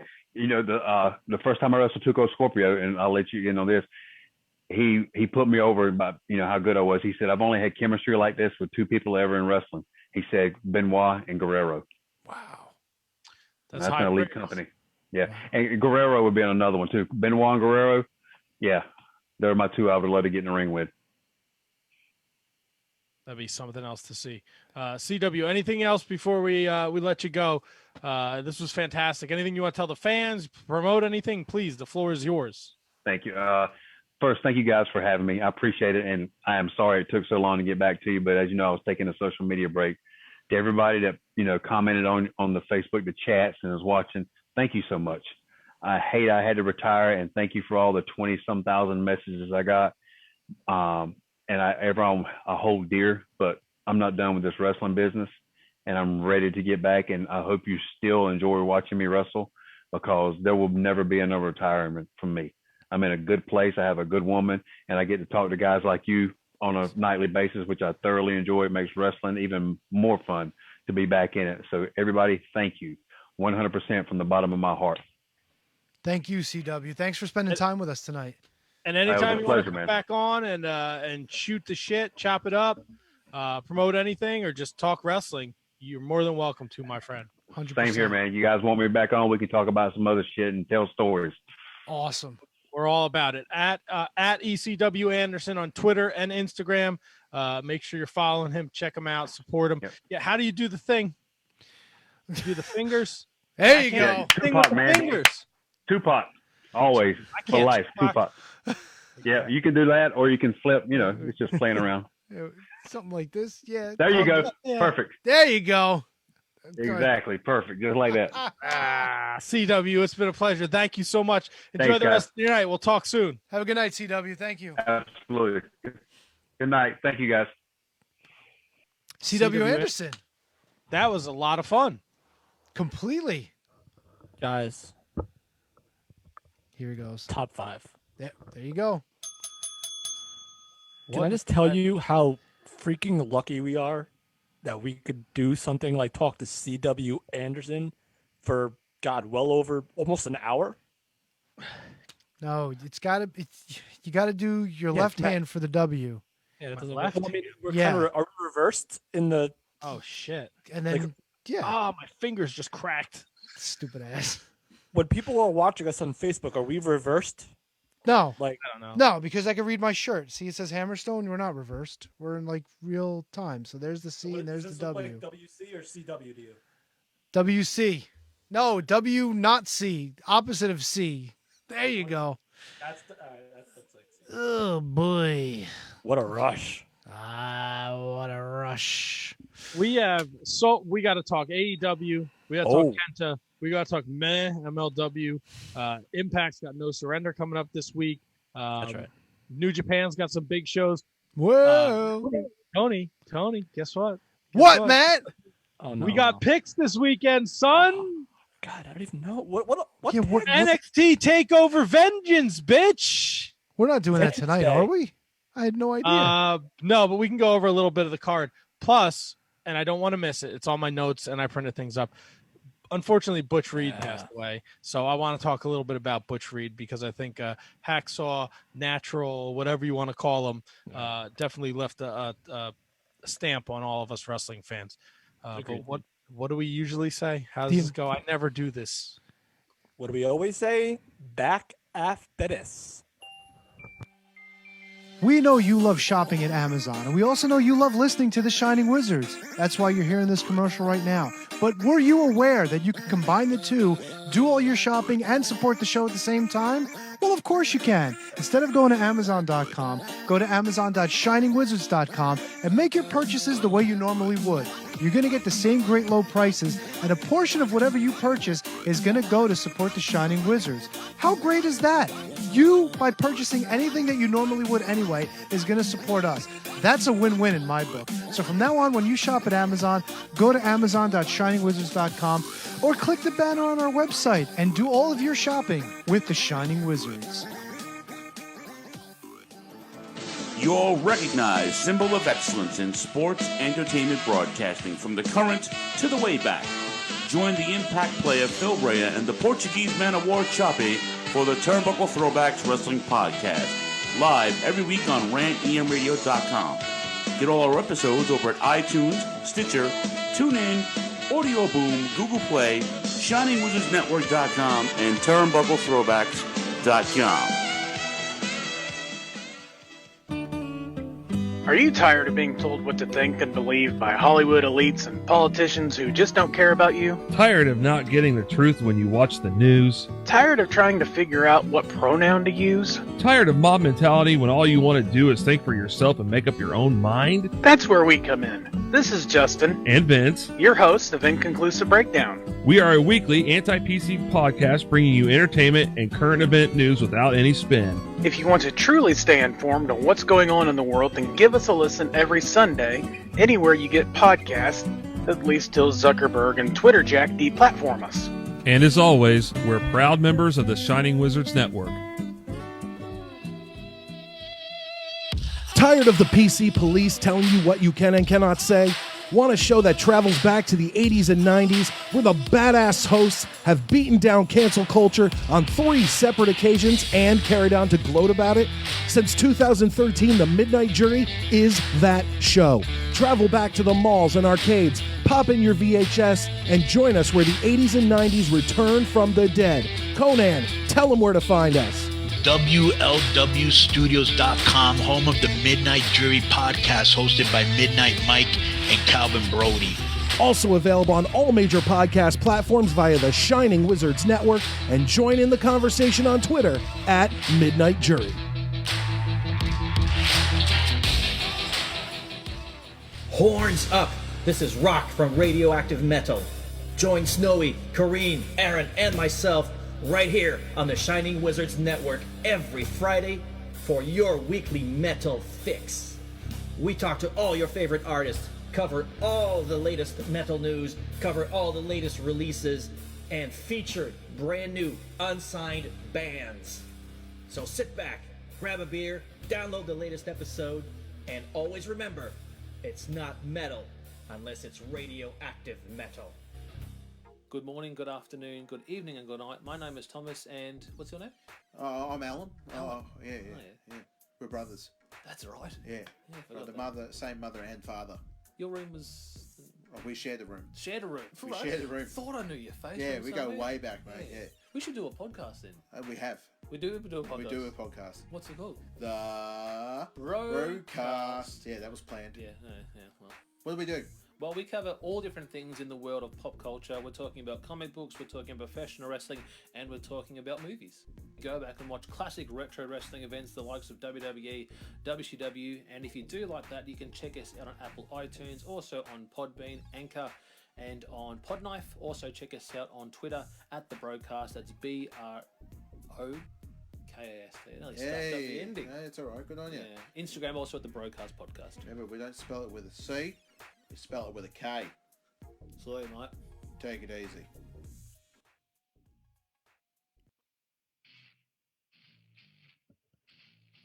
All right, gang. It's time to thank those that support us over at our Patreon, patreon.com/Wizards Podcast. We mentioned it earlier in the show, but please, if you like this show and you're enjoying it, you should check out our Patreon because we're giving bonus content. Last month in January, we gave you the Wrestling Classic, and we did a profile on Louis Spicolli. February, we did a show profile on Guilty as Charged 1999, and the show profile, you got to wait and see.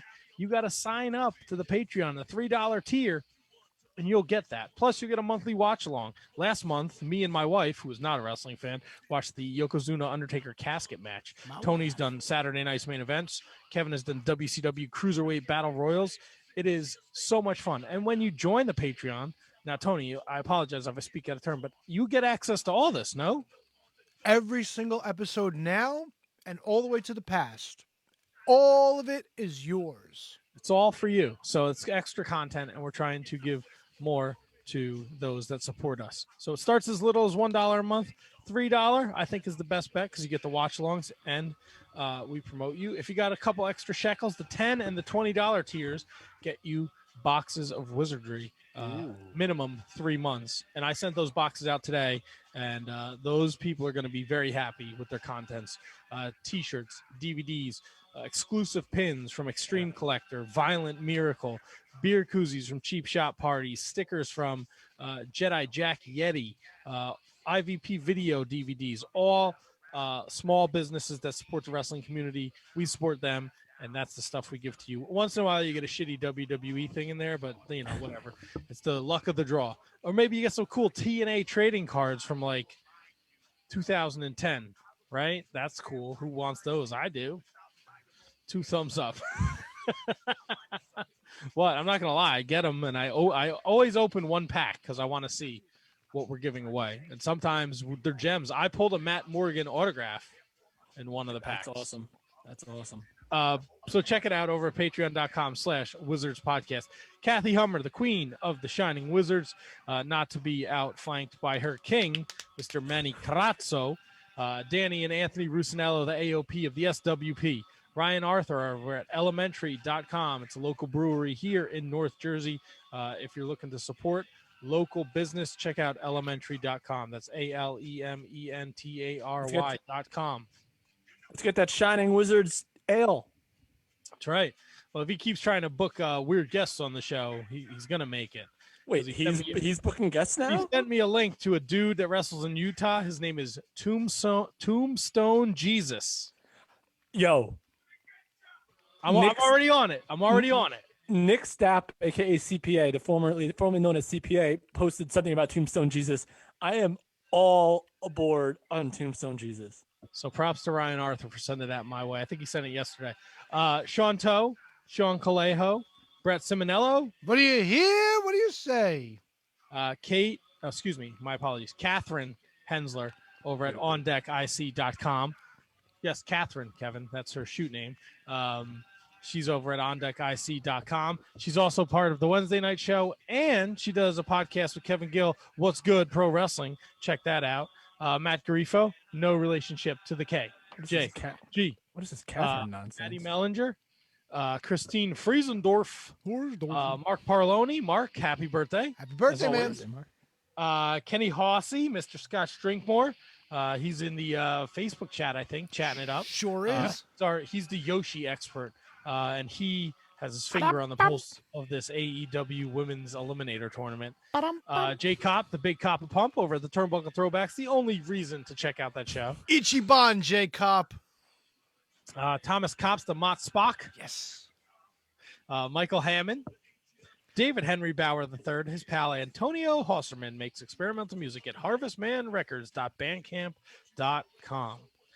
Matthew Birch, the true Prince of Pro, over on the Twitter machine. Give him a follow. Great supporter, longtime supporter. Bergman, he's the LeBron James of Mattel Elite Figure Collecting. Bergman's chopping it up in the Facebook too. He got his Manscaped package today with the Kenny Omega figure from us. So thank you for that, Bergman. Carrie Cowling. Yes. She's new to the Patreon. She's a supporter. And my man, Ryan Schlong. Schlongy! Ryan Schlong. He's a supporter of the Shining Wizards Wrestling Podcast. And last but certainly not least, Mr. William Mercier Jr. Lives are going to be in William Mercier's hands. You know what I mean? You started a firestorm in the Facebook chat. Everyone's bothering Kate, asking her if her name is Catherine. Catherine. If you're in the Discord, you know all about Catherine. Get on the Discord, people. Follow our link on the social medias. Follow us, click the link, join the Discord. We've got a great community of people. Yep. We got a spoiler channel. We got every promotion channel. We got a Joshi channel. You guys have a spoiler channel? Yes, we do. We have a spoiler channel. We also have a DDPY channel. And I got me some jack straps, and I tried them out for the first time today. And I got to fuck with them a little bit more, but I'm liking what I'm seeing. And we got a cat, ladies and gentlemen. First Nelly appearance of the night. Shout out to the new Patreon supporters. Carrie Cowling is someone who I know from the Major Mark group, the Patreon group. So she got on board with us. Kevin dropping names. And now she's support. No, it's not a name drop. It's just a group that I'm in, and she reached out. She's a crossover from them to us, and that's it's making friends, baby. That's what it's all about. And now she's a Patreon supporter. So thank you. Well, you know what, Carrie? If you have a man in your life and Valentine's Day is coming up, you want to get him something nice. No. No, you don't want to get your man something nice for Valentine's Day? All right, keep going. No, you don't want to go over to manscaped.com and use the code word Wizards and save 20% out. I would love to go to manscaped.com and use the code Wizards for 20% off and free shipping at checkout. What can I get at Manscaped? Well, Tony, let me tell you, they got the Lawnmower 3.0. Ooh, is that the one with skin-safe technology with 900 RPMs for speed and a 90-minute battery charge? It is, and it's got a little light on it. Right, so you can see. You can do it in the dark. You can do it in the shower. It's waterproof. Let it shine. Right, you don't have to worry about nicking a nut. Ooh, nicking a nut. You're not gonna worry about the blades eating up your ball sack. Right? Nobody wants a set of bloody balls. Lawnmower 3.0 gives you the peace of mind to know that when you stick this blade in your man region, you don't have to worry about that. You don't have to worry about your skin getting caught up. You don't have to worry about getting cuts on your dick and your balls or your butthole, because this read says you could use it on your butthole if you want. Of course you can. But Matt, let me ask you a question. Yes. I can't stick the Lawnmower 3.0 to clear those nasty ear hairs out or those long nostril hairs. Do they have anything that I could use for that? Maybe? They do. They do. I just forget the name of it, Tony. The Weed Whacker. The Weed Whacker. I have a Weed Whacker. I have one too. I love it. The Weed Whacker's fantastic. Gets up in your nose, gets in your ears, doesn't make any sound. My wife was watching me do it the other night. She's like, "What are you doing?" I'm like, "I'm weed whacking." She's like, "It's not making any sound." Exactly. I know. Exactly. That's the purpose. The purpose of it. Worked all day yesterday. I wore my work boots to work because I had to shovel snow before I left. Came home, took a shower, sat down in my chair to watch the Super Bowl. Little foot duster. My feet smelled like roses. Nice. Roses. The foot duster's great. The shears kit is fantastic. Love it. Cut your fingernails. You got to cut your feet nails. The shears kit is great. You got the ball reviver, the ball deodorant, the body wash, the hair wash. It's fantastic. Crop mops, baby. Chicken is somebody soup. I wiping my balls are smelling like soup. Not anymore, thanks to Manscaped. I got crop mops fucking falling out of my ears, bro. For days, bro. I make that shit rain. Holy, I don't know. I'm hoping it's a hot summer so I could use them motherfuckers. Bro, the cologne. The cologne is fucking on point. Love that shit. Love it all. Yes, Kate, feet nails. That's exactly what he said. Fingernails and feet nails. It's feet nails, right? I know they're toenails, but they're also feet nails. They're your feet, and there's nails. Well, you don't call these hand nails. I mean, that's what Jesus had, right? Well, technically, Jesus also had feet nails, I guess, too, right?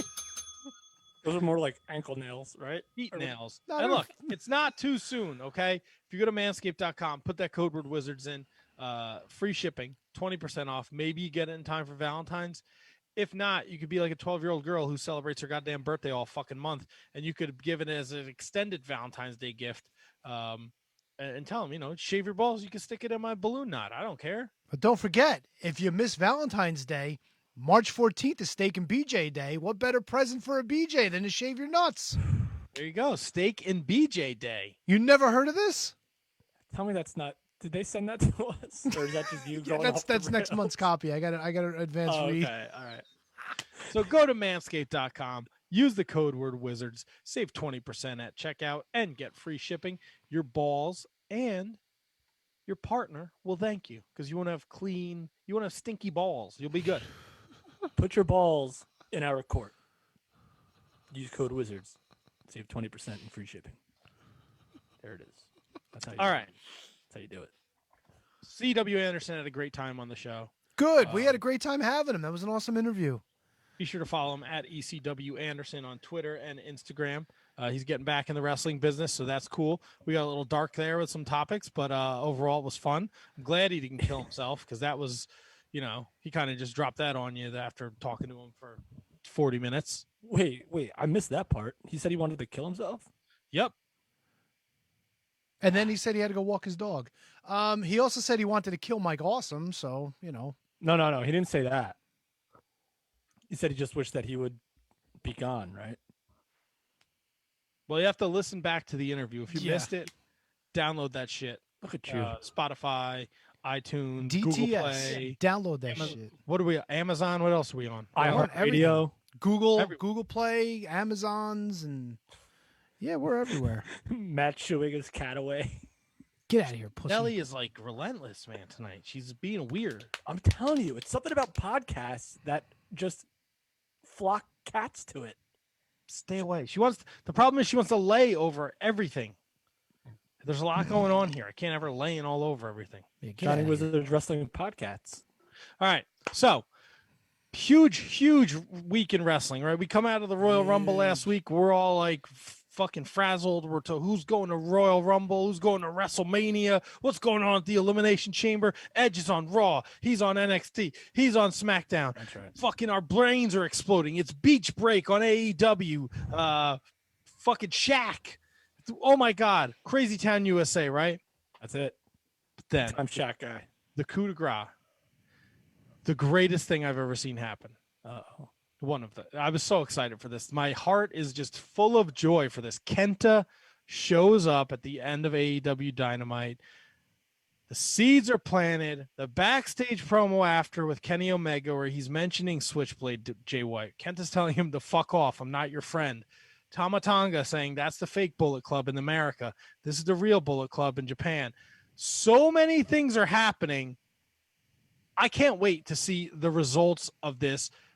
Dave Meltzer has confirmed that this is the beginning of a working relationship between New Japan and AEW. What do you guys think? Wow. See, Tony, I'll let you go first because Matt just kind of answered my question to him. What? Oh, all right. Or I can go first. I don't care. Is it cool? Yes. Is it amazing? Yes. However, Here we go. This is it. What are you going to shit on about this, Tony? Go ahead. I don't know how many people. It's fine. Need to die. It's great. It's fantastic. For this. It's wonderful. No, go ahead, Tony. I'm sorry. I'm legit sorry. Go ahead. No, Tony, I'm legit sorry. Go ahead, please. Because you might have a great point to make that I didn't even think about. Who, aside from people watching AEW, are going to give a fuck about Kenta showing up? And I think that's the ultimate problem with AEW. They bring in somebody like Kenta. You, me, we all watch New Japan. We know who Kenta is. We know the story. We know Jon Moxley's the New Japan United States champion. They drop 15,000 facts on us in the span of 10 seconds. And you think like somebody who's just tuning around going, holy shit, that's Kenta and he's got history and this and that. It's like, aside from people that are already watching, who really cares? And I think that's the problem. They're doing shit that nobody else cares about. More people probably care about Shaq wrestling on fucking TNT than they do about Kenta showing up to deal with Jon Moxley. Am I wrong? For somebody like us, yes, Kenta being there is great. Working with Impact is going to lead to something. Doing all these other things, fantastic for wrestling. But outside of the AEW bubble, who fucking cares? And I think that's the problem with AEW. They're just kind of in this spot where it's not moving. Well, my question to you is this then. This is awesome, by the way, because let's be clear that there are certain people that do watch New Japan that don't watch AEW. There's got to be an audience there. There's got to be an audience that watches Impact that doesn't watch AEW. There's got to be an audience there. So outside of becoming WWE, like, what do we expect them to do? Like, this is a great move. So my question is, like, to respond to you is, what more could you ask for them? They clearly know what their target audience is. It's a demographic of 18 to 35. They want that. This is different. For the most part, I'm not saying AEW as a whole is different. I'm saying this is different. So other than doing this, what other moves are left to do? You basically just said Shaq and Kenta in the same sentence. So clearly they're doing both. I just don't know how this grows AEW. Has AEW really grown in the past year and a half? Well, I think that's hard to judge because of the current state of the world. No, I has get WWE grown? Has New Japan grown? Maybe not. You know, you can't tell because they're doing their shows in Jacksonville. If anything, some of them have regressed. Shows are in Jacksonville. They can only fit a couple thousand people there, and the shows are always in Jacksonville. I said it before when we started the show. Like, I just got my money back for the Newark shows because I don't know when that show's coming. They rescheduled it twice already, and I know it's set for September. When that bridge comes, of course, the place is going to be fucking packed because people cannot wait. Every AEW, WWE, MLW, Ring of fans are fucking dying to go to wrestling shows. Yeah. And you're going to see WrestleMania is probably going to be a very expensive ticket because they're only going to, the Super Bowl was successful. They had 22,000 people there last night. They're going to have, Triple H and company have said they're going to have people there. Mm-hmm. And I think that's a good start. What is your definition of growth though, Tony? Like, what are we looking for here? Looking for something to bring in more people to say like, hey, like bringing all these other promotions is great, but if they're not bringing people in doing it, then what's the point? The other thing was, and I can't fucking think of what it was. I just had a fucking good point. Then you threw me off with that follow-up question. Shit. Fuck. I'll come back to it. Anyway, go ahead. But it's just, what business truly grows? Like, what do they say about if you open a business? You don't expect to make money in less than like 3 years or something like that. AEW has secured a contract extension with TNT. Their audience may fluctuate by the 100,000 every week, so maybe that hasn't grown. So that's a point, I guess, to what you were saying.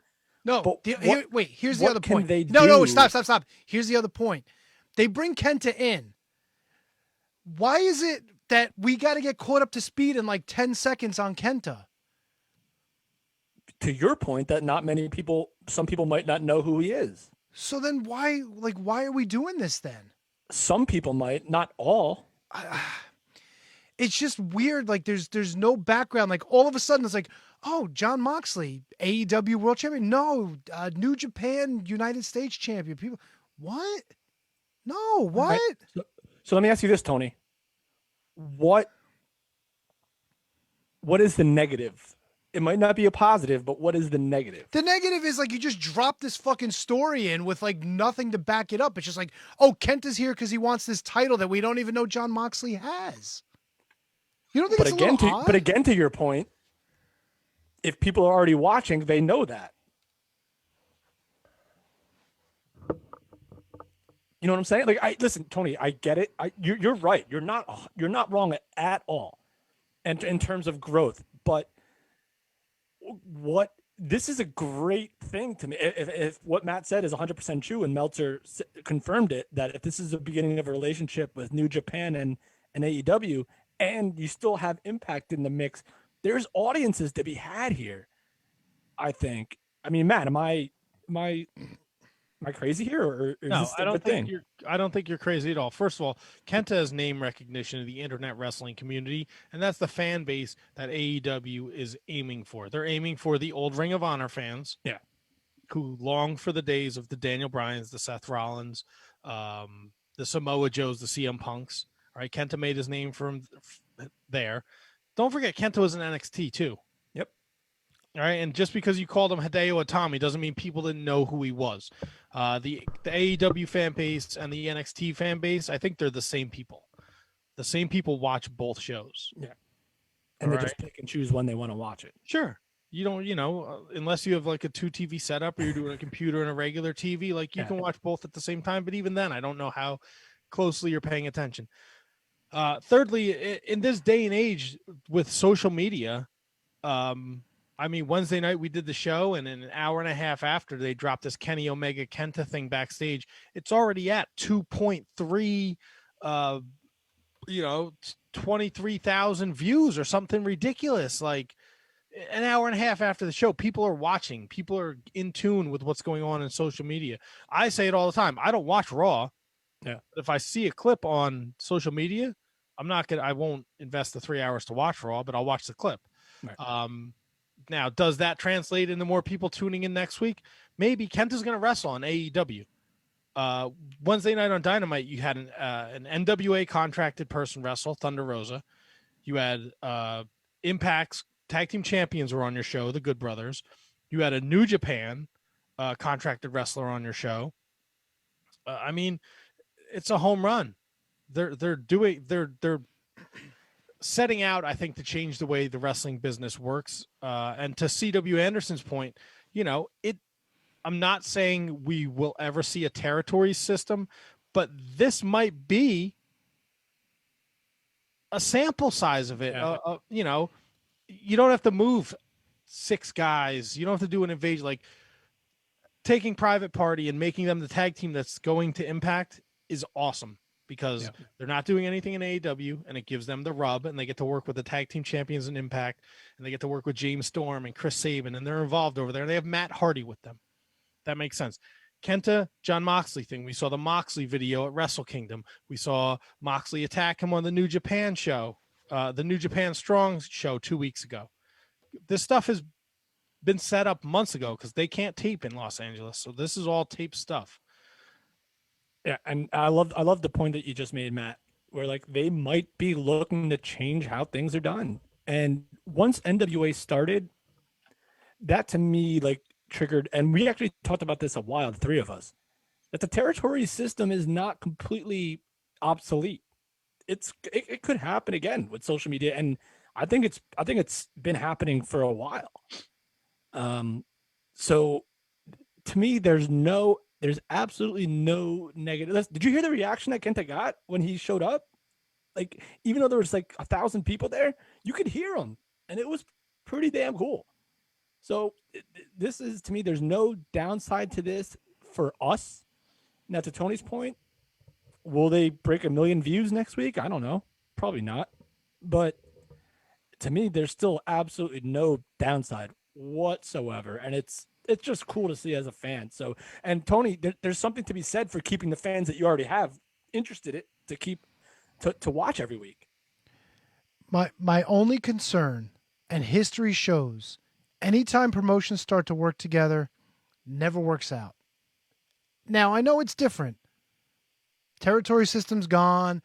Everybody's got national TV or can be accessed pretty much around the world at this point. All right.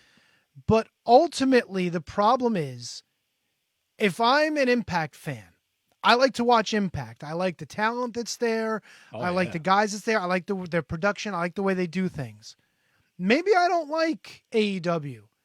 Maybe I'm pissed off that Private Party is now all of a sudden showing up on my show. I don't want to watch AEW. That's why I watch Impact. Now AEW's on Impact. You know?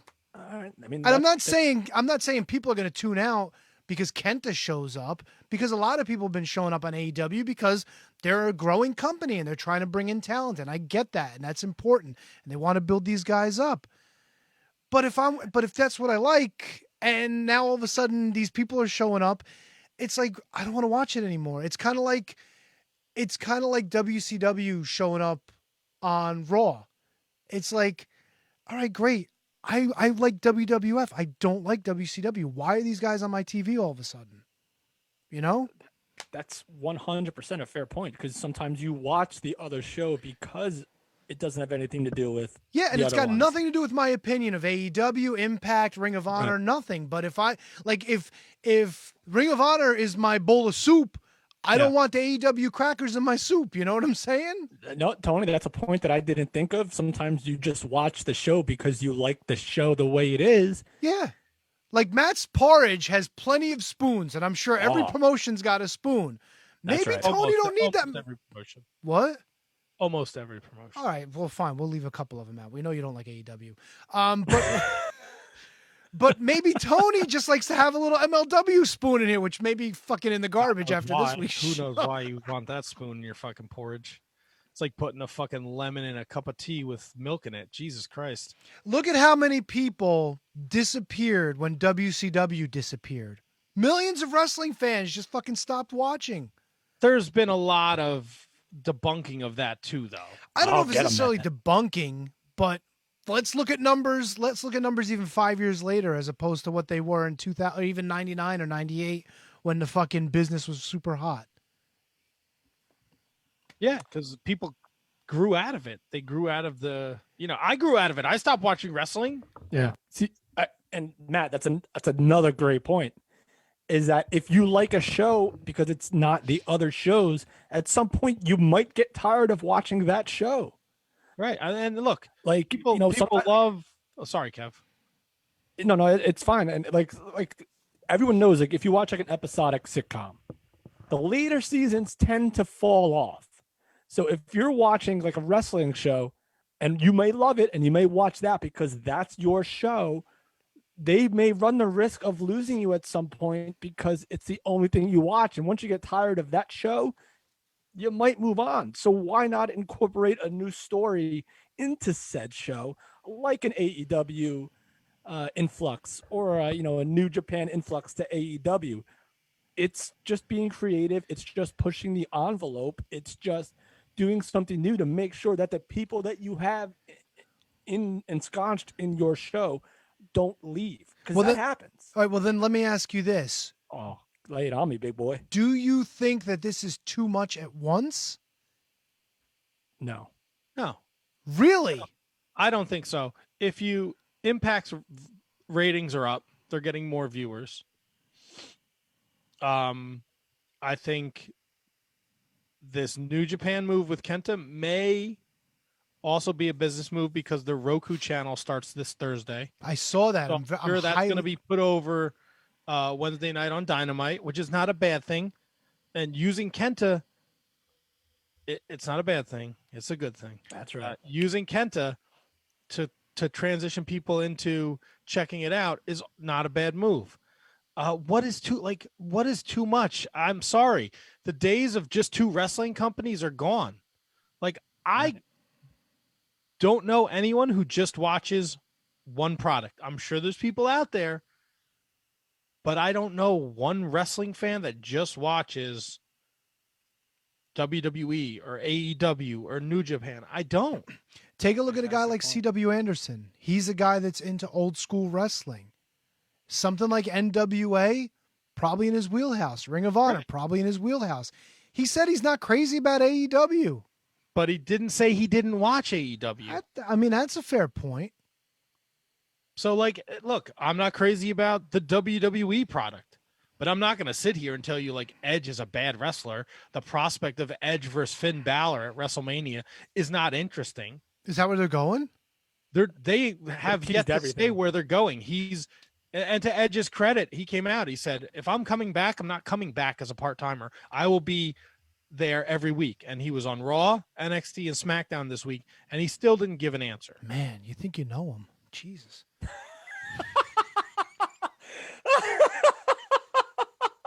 God, I love those jack straps. Look at this. I feel like a fucking Beef Castle wearing my Hammerstone shirt tonight. Look, there's, we all do it. We fantasy book, right? This is a time when maybe we don't have to. Those fantasy bookings become a reality. And if the story is told right, a loss is not going to cripple said competitor who works for AEW if he loses an Impact. Or this guy loses in New Japan. He can't come back to the States now. Like, if it's done right, then we're good. Fantasy booking. You raise a good point. Is Private Party versus the Good Brothers something that you had on your fantasy to-do list? No. That's not a fair question. It was. I asked it, and he gave me a fair answer.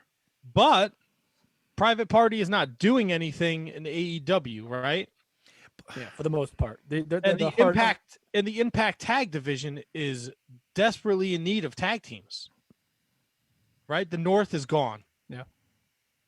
The Motor City Machine Guns are fractured right now, and they're bringing in James Storm as a holding piece, right? Yeah, and you have Triple XL is a tag team. Fala and TJP aren't a tag team anymore. The Rascals are gone. The Rascals are, yeah. So, like, and you bring them in with Matt Hardy. It's not like just Private Party showed up.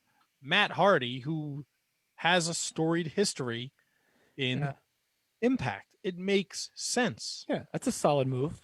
I mean, it may not be a needle-moving move, but it's a solid move, and it does the job, and it gives you a match that while it might not be a dream match for those who've never really, watched a whole lot of Private Party, it's still Private Party versus the Good Brothers is a good match on paper. Sure, and then what if they pull the trigger and they have James Storm and Chris Sabin beat the Good Brothers tomorrow night on Impact? Then Private Party beats them for the tag titles, and the Good Brothers said, those are our titles. You never beat us for it. Now we have a match at Revolution. Yes. And the Good Brothers win back their Impact titles. Jesus Christ, with your fan. Oh, my God. You just blew my mind. There's just so many, the possibility. And look, again, it's not, you asked before if it was too much. It's not, because it's not Private Party, Joey Janela, Kip Sabin, and fucking I just had needles in my back when you just mentioned Kip. Britt Baker. They're not all showing up at Impact, right? We're taking this tag team and Matt Hardy, and they're here. We're taking the Good Brothers. They're on AEW. Kenta is from New Japan. He's here. You just shot 17 different things that came back into my head about fucking Dynamite this week. Name 9 of them. Do it, baby. Miro, Tony. Can you beat that?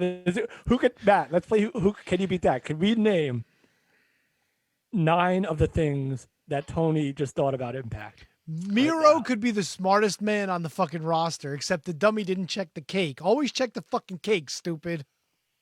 I didn't think about the cake because I didn't realize that there was a cake on top of a cake. It's like putting a hat on a hat. Why do you have a cake on a cake? I don't got understand. Smashed in, which they didn't even show, by the way. What, getting smashed? The cake? They missed that shot completely. That's a whole different ball game. I don't want to dive into that segment because that segment pissed me off. But well, every wedding is terrible. That was an awful segment. Rankings. Serena Deeb is the number 1 ranked woman, isn't she? And what? I really Can I punch out of rankings talk? Can I go get another drink? Because I do this every Wednesday night with the rankings. Yes, you No, can. no, fair enough. Listen, I'll entertain Tony all day. My question is only, why are we doing a tournament when you have a number one contender? That's the only thing I care about. T-Donk. Look, the rankings are the rankings. That doesn't necessarily make her the number one contender. You're right. I didn't want to bring it up. You're right. It's because you you did guys bring it up, though. I know, but because it was one of the 17 things that got triggered in my head. Oh, another question. I got this with him. How the fuck does Joey Janela get a title match on Wednesday? How does this happen? How? Because he's the bad boy. Matt can't even answer it. He quit the show. He's a bad boy. I told him because I wanted. Wait, all right, Matt's back. Matt's talking. I didn't leave yet. Darby Allin said that he wanted to give the match to Joey. Fuck off. Fucking Darby. Come on, Darby.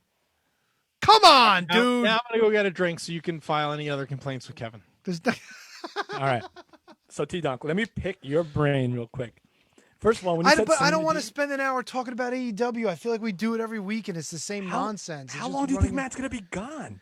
Oh, he'll be gone for like 4 minutes because he doesn't give a fuck. He talks about AEW enough for an hour. I just want to let you know when you said Serena Deeb, I thought you meant Selena De La Renta. And I'm like, what rankings are we talking about? Oh, we got to fucking talk MLW. I want to fly through that though because I could fucking spend 3 hours probably dissecting that show.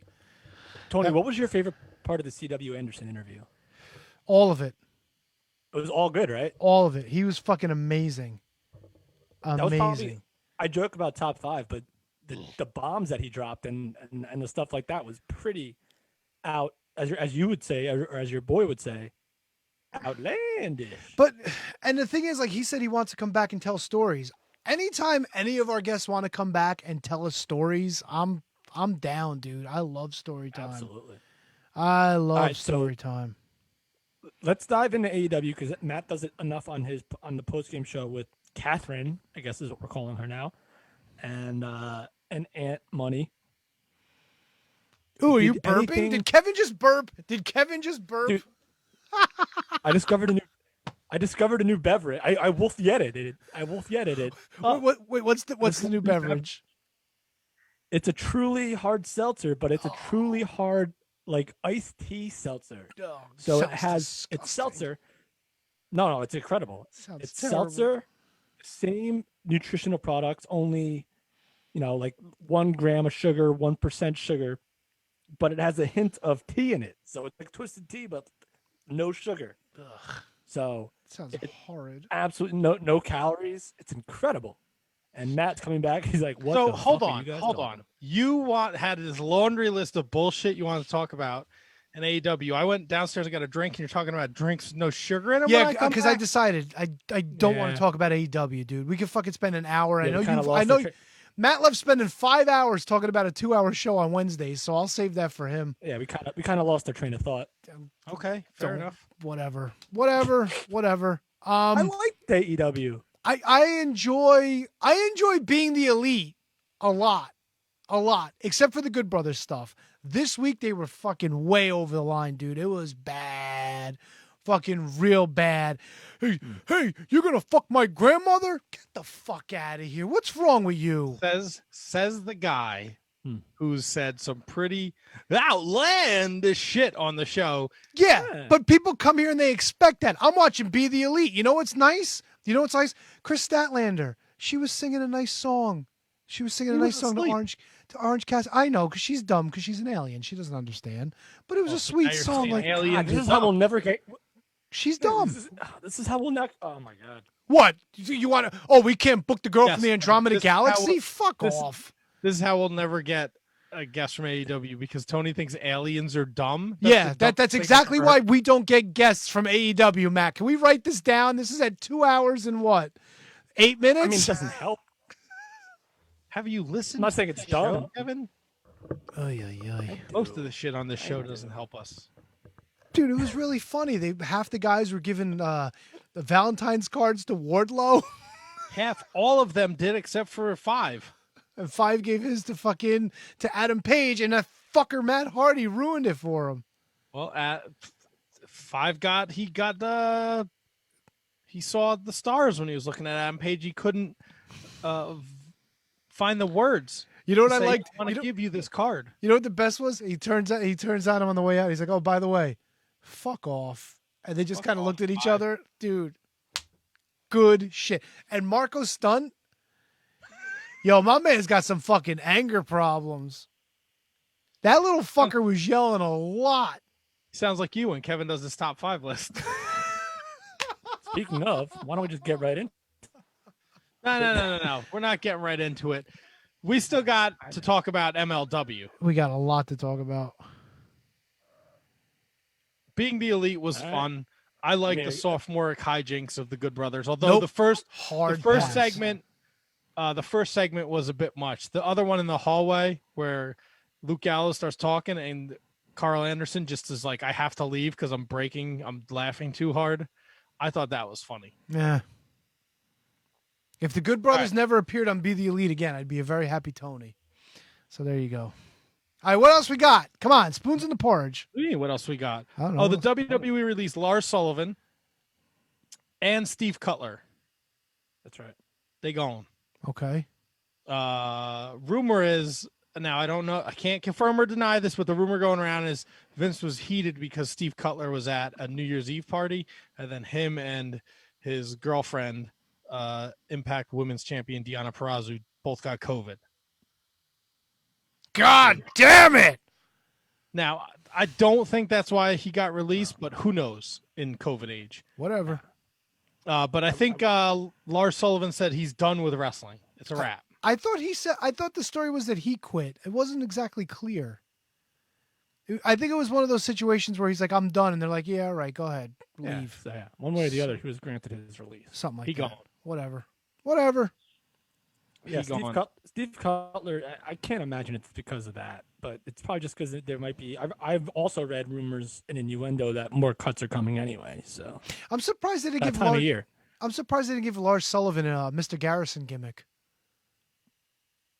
Who? No, a Mr. Hat. No, I'm just gonna let that one crash into a mountain. All right.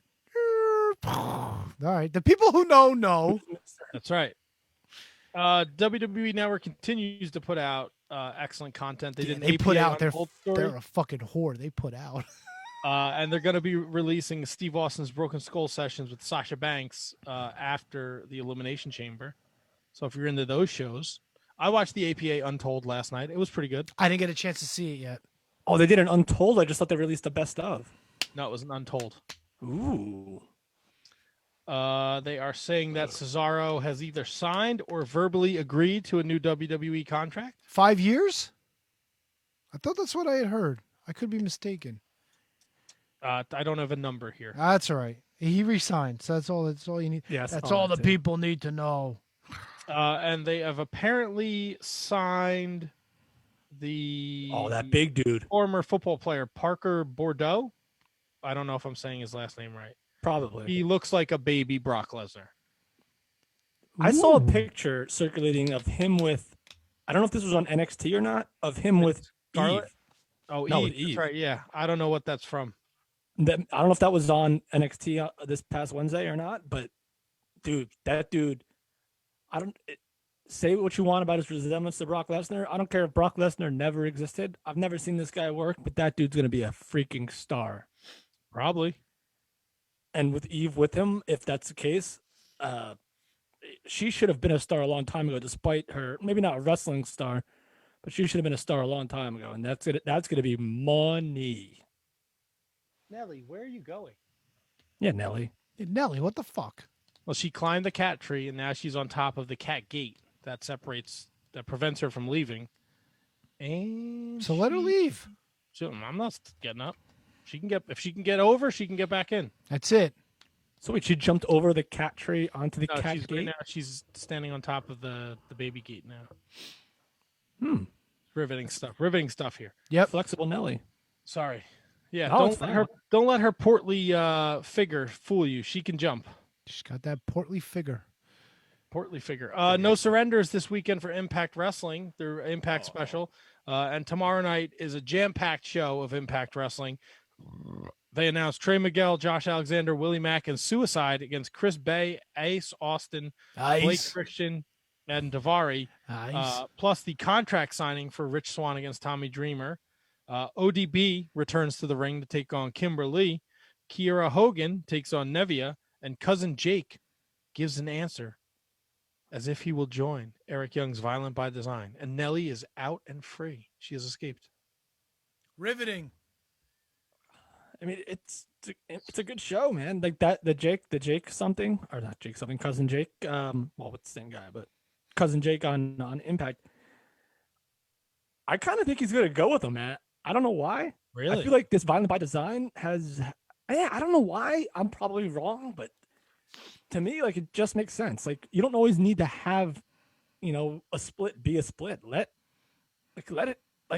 them be the tag team, but just completely rebrand them, the Deaners, as to this Violent by Design tag team, because you have EY, you have Joe Doring, and now maybe they could be a tag team again. Like we said, Impact is needing tag teams because they broke the Deaners up, put them back together, make them Violent by Design tag team, and let's let heads roll, baby. I like that idea. You mentioned tag teams, Kevin. What are you gonna do? What are you gonna do? Man, I was hoping this one wouldn't come up. When Matt Cardona and Eddie Edwards square off against Brian Myers and Hernandez. Hernandez. Who do you cheer for? Hernandez is still there? Yeah, Supermax is still in the house. Yeah, Brian, my dear good friend Brian Myers, paid. He sold. I think he sold his green card Hasbro's to hire Hernandez to be a gunner for him. It also looked like he terms of- knocked over PCO and stole his Jean-Pierre Lafitte outfit. That's right, Pirate Brian. No, Eddie Edwards did that to him, and that bitch got to pay. Oh shit! So listen, Matt Cardona, the broski, the savior broski.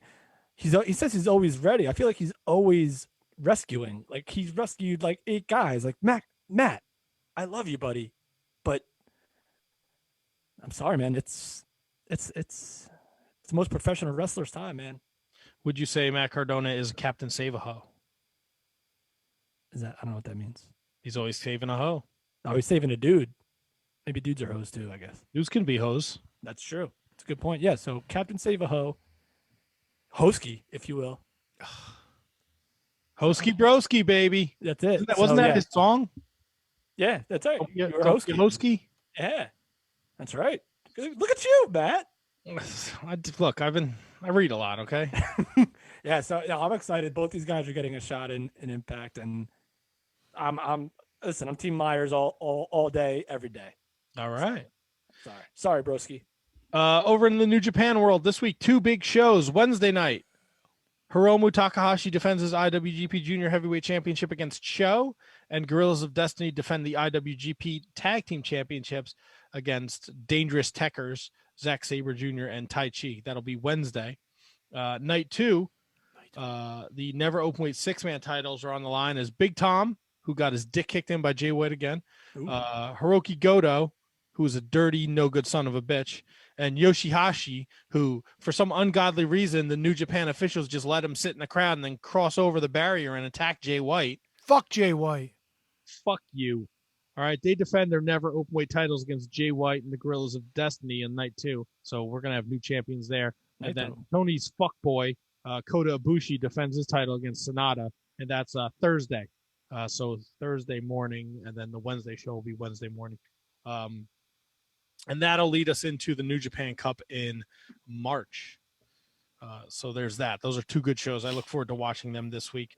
Kenta, we mentioned he will be wrestling in a lights out match this Wednesday night. Kenta and Kenny Omega take on Lance Archer and John Moxley. Love that. That'll be awesome.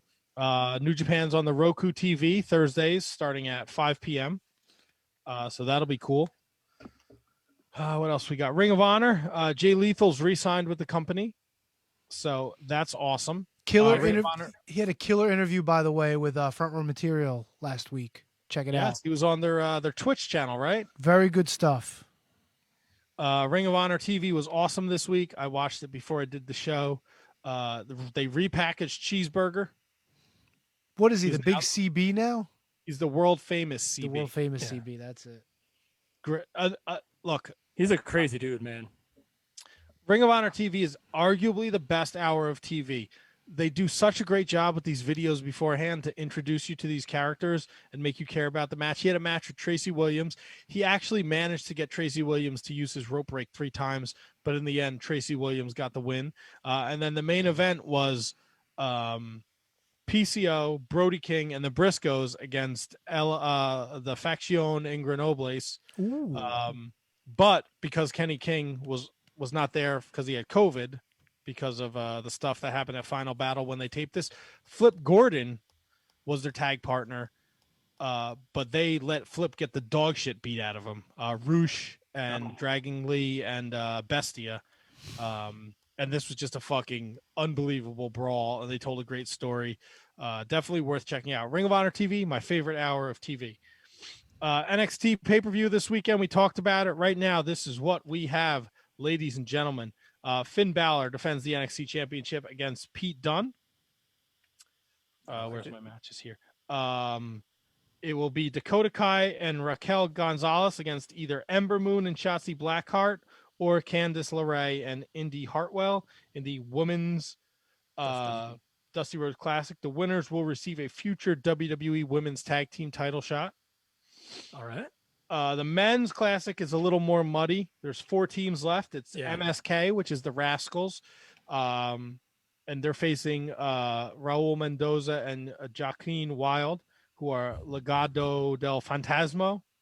That's right. The winner of that match will take on the winner of Timothy Thatcher and Tommaso Ciampa versus the Grizzled Young Vets. Whoever wins this tournament gets a shot at the NXT Tag Team Champions. Io Shirai defends her title against Toni Storm and Mercedes Martinez in a triple threat for the NXT Women's Championship. And Johnny Gargano defends his NXT North American Championship against Kushida. And this will be taking place Valentine's Day evening on the WWE Network. And once we find out who are in the finals, we will make our picks, gentlemen. Just a quick reminder, Kevin, undefeated thus far in the early year. He's 6-0. Last year's defending champion, Tony, is 5-1, and I am sitting pretty at a 4-2, but I will strike while the iron is hot. Ooh. In the MLW world, we will get into this week's MLW show. Oh, boy. MLW. Was announced that this week, Laredo Kid will take on Leo Rush, and they will title for title. Yes, and it's a unification match. It's the AAA cruiserweight and the MLW middleweight, right? Yes. So the winner of that match will take both titles and unify them into one. So I'm guessing Leo Rush. Unless they do a schmaz, MLW's been known for those lately, as we see every week. Now, Tony, you are our MLW guy. Kevin is our Impact guy. We all kind of serve our purpose. Kevin gets through Impact every week. He crushes it on Twitter. If you're not following at Wizards Podcast, do so. That's Kevin's baby Tuesday night, and he does an amazing job walking you through Impact and giving great insight. Wednesday night is Tony's baby, and in the Discord, Tony had to punch out before the show even ended, and I don't know if he was busy, but I like to pretend that Tony hated this show so fucking much. I did. You know what? I completely forgot I had all these notes. You know, I'm just going to go through my notes for a little bit to fill in the blanks here. Okay. Let me see. Okay, so the opening match, it was Jordan Oliver against the Sentai Death Squad idiot who had Daivari in his corner, which is really fucking weird. You have a scrub with Daivari in your corner. So Jordan Oliver came out, Myron Reed. The one note that I did have, it was a squash, by the way. Jordan Oliver beat the shit out of this thing. So fuck Contra. I'm getting sick of them anyway. The Sentai Death Squad I wrote is one person. The Death Squad has wearing all black, but he has orange underwear on. The fucking idiot. It's over, and Daivari stands there like a douche. But Jordan was limping. At least it was short. Oh, fucking joy. The referee scandal.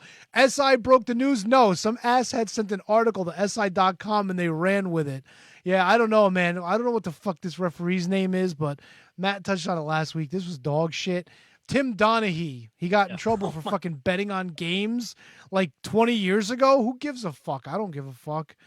Oh boy, what else did I fucking talk about here? There was the Selena and the new owners of Promociones Dorado, associates from Aztec Underground, have made an offer to acquire IWA Puerto Rico. Yeah, so she was talking shit to Savio too. Tell him to go fuck himself. And then I wrote, he's going to buy IWA Puerto Rico. Who would want to buy that fucking promotion? The fans kill people. Fuck that. Now, talk me through this tag match here. All right. So Los Parks, your brand new champions, are defending for the first time against TJP and Buku Dao, friends of the show, right? Well, I mean, I guess, yeah, it's been a while. We should have them back on. But anyway, so I went back and watched it again today just to make sure it was as bad as I thought it was. Oh, it was pretty fucking bad. It was as bad as I thought it was. First off, TJP gets attacked at the bell, and Buku Dao is just standing there, and TJP was out on the ringside for like 3 or 4 minutes. The Parks turned the belts over to the referee, but for some reason, Selena's wearing the belts the entire match. It's like, well, are they going to fucking lose them? Probably not. There was some dog shit where, like, Buku Dao had El Hijo de la Park down in a move. He was, like, trying to submit him. And TJP went for a tarantula, but then Los fucking big fat Parka just falls down on top of them and it breaks up the pin. Dude, it was so sloppy. Even the fucking dives. LA Park, do you know he does the dance with the fucking knees? And he didn't even finish the dance, dude. And the commentator's like, he still got it. Got what? It was dog shit. It was so fucking bad. So bad. This is where I have Dow and TJP versus the Los Idiots, the Los Cheaters. And why is Selena De La Renta wearing a fucking Spanx and fucking red socks? What is going on in MLW? What the fuck happened here? Seriously, you know what was entertaining? The commercial from Stephen P. New was entertaining. Now, I understand there was also shenanigans in this match. Oh, dude, they fucking...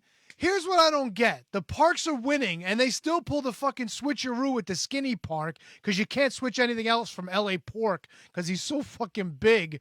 Jesus Christ, dude. I'm starting to think Chris Jericho's under the fucking L.A. Park mask. Holy Christ. And anyway, so... And they didn't even need to switch. Like, they switched out when nothing was going on. So El Hijo switched out with El Dumbo, and there's a fucking third LA Park in the ring, and he kicks out at 1, and I don't even remember what he hit Buku Dao with, but it was like nothing, and he fucking got the pin, and then TJP gets pissed off and pushes Buku Dao down and leaves. I'm like, what the fuck is going on?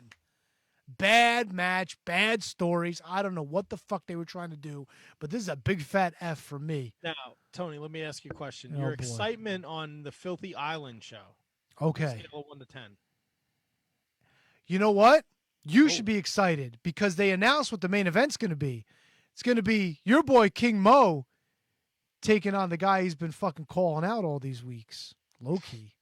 That doesn't excite me. I think King Mo's dog shit. So. And the Von Erichs are pissed off because they apparently Tom Lawler and his boys are fucking pissing off all the neighbors in Kauai.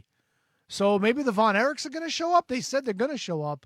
So let's see what happens. Not? More shenanigans. MLW shenanigans. I don't know. Another good thing next week, we're getting Calvin Tankman's coming back. So that's a good thing. Trying to see what else was coming back. Dino Medino wrestled Gringo Loco, Tony. Oh. I watched it again. Not as bad as I originally thought. First of all, Gringo Loco's been packing on some more pounds. Dude's got to lose a little bit of weight. Hasn't stopped his moving, but you could tell he's kind of like, maybe he's got to cut back on the fucking burritos or whatever he's eating every once in a while. Oh. Not racist at all. No, he's not even Mexican, is he? He's a gringo. Gringo Loco, so. Well, he's white, isn't he? So why is that racist? I don't know. I just figured people get sloppy. What do? They eat burritos from Taco Bell. What the fuck? All right. I mean, I like would it be better if I said Big Macs? Maybe. I don't know. All right, yeah. All right, lay off the Big Macs, El Gringo, Porco, whatever your name is. Had a Whopper the other day. That was pretty good. Matt. Yeah. I love Alexander Hammerstone. See that? Nice T-shirt. One of the brightest spots in what is called MLW. Matt, the fucking Balky Bartakamus match. First of all, they go to this thing with 3 minutes left in the show. And fucking Hammerstone and the referee are in this fucking like dark area with fences and like a fucking factory. And he's like, I don't know what the fuck is fucking. Everything was fucking. I thought I was fucking watching the fucking Dark Order fucking. Anyway, so Mads Kruger comes out and he beats the shit out of Mads Kruger. They fight, and he gets a 3 count. And then all of a sudden they're like, wait a minute, this isn't Mads Kruger. It was a phony baloney Mads Kruger. So then the real Mads Kruger comes out and he fucking hits Hammerstone, and then that's it. We're out of time. What in the fucking fuck is this, Matt? Can you explain this to me? I cannot. What the fuck are they doing? What are they doing? I honestly don't know. Please help me. This is my cry for help. I don't have an answer. It just sounds bad. It was bad. I guess Hammerstone has to go through Contra to get to Jacob Fatu. He could probably walk over the bridge and just get there, or walk through shit water up to his waist. And I feel like that's the route they're making him go. It's fucking terrible, dude. It's terrible. The Los Parks things pissed me off. Having Hammerstone in this nonsense pisses me off. Jordan Oliver squash was fine. The Gino Medina match with Gringo Loco. Apparently they're going to be continuing that because Medina was talking some shit, and then Gringo Loco jumped him in the back after the match. So, you know what? Gino Medina, the first time I saw him work, was kind of the shits. He was fine here. So maybe working with somebody like Gringo Loco is not a bad thing for him. So I'm okay with that, but yeah, this episode was kind of like... Yeah, I see that. Well, next week, we mentioned Leo Rush and Laredo Kid to unify the middleweight and the AAA Cruiserweight Championship. Also, Simon Gotch and Davari take on Myron Reed and Jordan Oliver. That should be a good match. As Tony mentioned, Calvin Tankman is in action. 2 weeks, it's Filthy Island. And March 24th, MLW's Never Say Never. Ooh. So that'll probably be a loaded show. Usually they do that, like Kings of Coliseum with Leo Rush and Myron Reed. Is that a pay-per-view, Matt? It is not. It's one of their special shows. Gotcha. So that means no picks. No picks. I think once the world starts to open up, we'll get to dive into picks. Before we get into games, Butch Reed passed. I mentioned this before we went into break. He was part of Doom. In Mid-South, he was Hacksaw Butch Reed. In the WWE, he was the Natural Butch Reed. Anything you guys want to share about Butch Reed? Created Netflix. No, nothing? Really? Podcast. No, I got it. I was waiting for Matt's reaction. I got it. That's what I was waiting for. No, absolutely nothing. No sold it. No, it was not funny. This is a man. He's dead now. Who invented Netflix? Rest he in did not peace. invent Netflix. Damn. That's not Ron Simmons. I'm saying it's in Doom, isn't it? Yeah, well, that Ron Simmons is back here. This is Butch Reed. This is the Hacksaw. This is the Natural. I didn't think this one, and I know, Matt, you were insanely affected by John Huber, Luke Gallows, not Luke Gallows. Luke Gallows, Harper, Jesus. Luke Harper, and Brody Lee. This one was weird for me, man. Like, I was never a big Butch Reed guy. I was never a big. I love Doom, but I was never a big solo Butch Reed guy. But I watched like a million Butch Reed matches after I heard that he passed away. And I mean, we had Teddy Long on not too long ago, so like it kind of just like, I don't know. I guess that maybe that's why it hit different. But God, that first round match, I think it was against Macho Man in that WrestleMania 4 tournament. I watched that, like, back again, just his Doom stuff. Like, you can't open a pack of WCW cards without seeing Butch Reed, and this one just stinks. I mean, they all stink, don't get me wrong, but this one for some reason hit me a little worse than I thought it would. So, condolences to the family. It was sudden. I guess he had an issue and then it developed over time, or over a couple days, and just absolutely stinks. Butch Reed, one of the best Galoob figures you could ever possibly ask for. The only one. He has a Nike swoosh on his shoe, which was very weird to have at the time, because you can't how you can have a Nike logo on an action figure. It was a test shot that they took, and that's how they made these weird figures with this attire. R.I.P. Butch Reed, man. Yeah, apparently he had a couple heart attacks Terrible. a few weeks ago, and he'd been battling for his life ever since. I think I don't want to undersell his WCW run in Doom, but I think his best stuff was in the Mid-South. I know he did have a couple of great like 40-plus minute matches with Ric Flair. Huge feud in Mid-South with Junkyard Dog, which he picked up in the USWA after he left WCW. I don't think we got to see. I don't think we got the best out of him. I don't think the WWF used him the best they could. I know there's that famous story that Butch Reed was supposed to beat Ricky Steamboat and he couldn't be there. I know Tony's giving a thumbs down, and that's why the Honky Tonk Man got it. But yeah, I mean, Doom is a great tag team. Their matches against the Steiner brothers are legendary. Definitely something to go out and see. His stuff in Mid-South, it's on the network. He had awesome feuds and matches with JYD, Hacksaw Jim Duggan, the stuff with Magnum TA. He was a tag team partner with Jim Neidhart, and they had feuds with Magnum TA and Hacksaw Jim Duggan. The stuff with Ric Flair is great. So go out of your way and check out some Butch Reed, because it's one of those ones where I think he made one cameo in like 2007 on SmackDown in a Teddy Long skit, and then you really didn't hear much from him after that. Well, did they both induct Teddy Long into the Hall of Fame? Oh, no, that was the APA. Never mind. Sorry. That was the APA that did that. But yeah, you're right. That was a rare appearance for him in WWE after the fact, but just... I feel like you, Matt. I feel like we just did not get, like, Butch Reed could have got a Ron Simmons run, world champion. Could have been anything. And yeah, I mean, he didn't have a terrible run, like you said, Mid-South WWE, but then after Doom, it was just didn't get a whole lot of Butch Reed, which stinks. Right, and he was unfortunately the guy that Bill Watts tried to push to the moon after JYD left Mid-South, and it just didn't work. It didn't click with the fans. Before we get into Kevin's top 5, it's announced tonight on Monday Night Raw. This is your Elimination Chamber match. Drew McIntyre, Jeff Hardy, all right, Randy Orton, Sheamus, AJ Styles, and The Miz. That's not bad.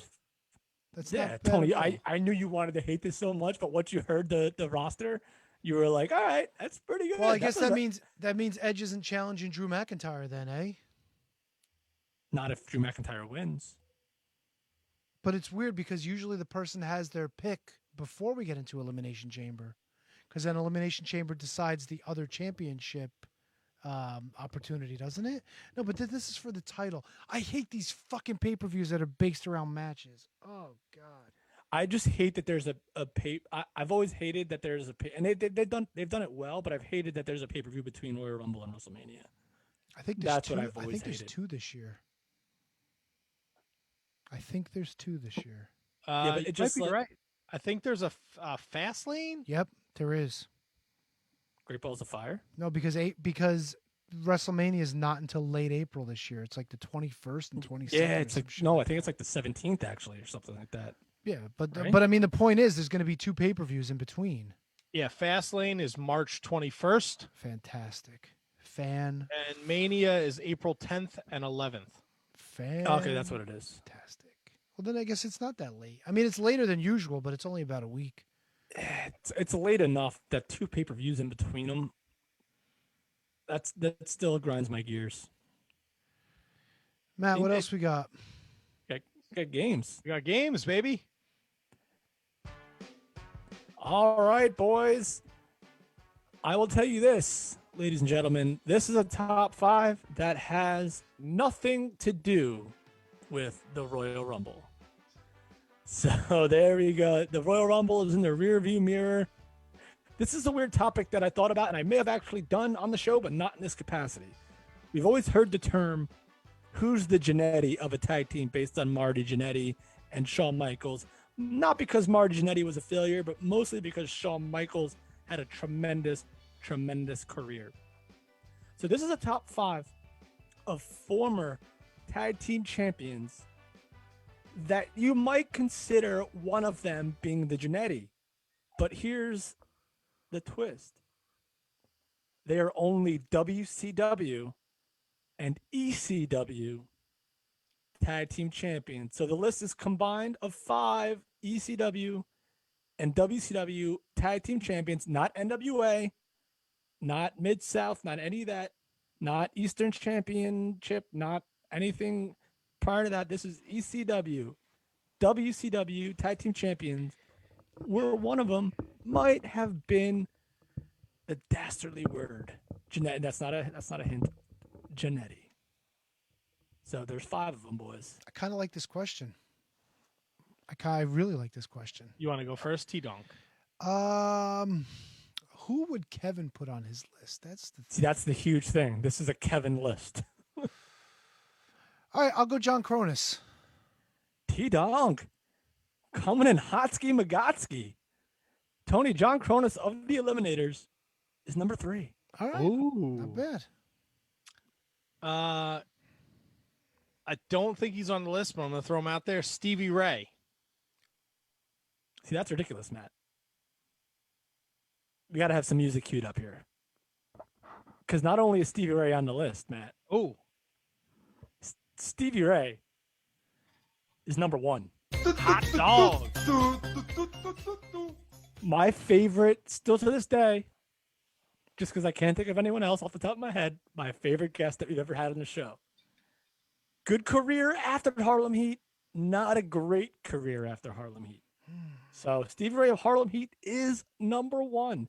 So Tony got on ECW with Johnny Cronus at number 3, John Cronus at number 3, and Matt got number 1, Stevie Ray, Harlem Heat. All right. Tony, ball is volley to you, sir. There it is. No, volley was good. I don't know if Kevin would go this way, but I'm going to say Mustafa Saeed. Tony, do you have any music queued up there? Yes, I do. You play the same song. You can play the same song. Oh, that's the plan. Tony, not only did you get Mustafa of the Gangsters, Tony, that's number 2.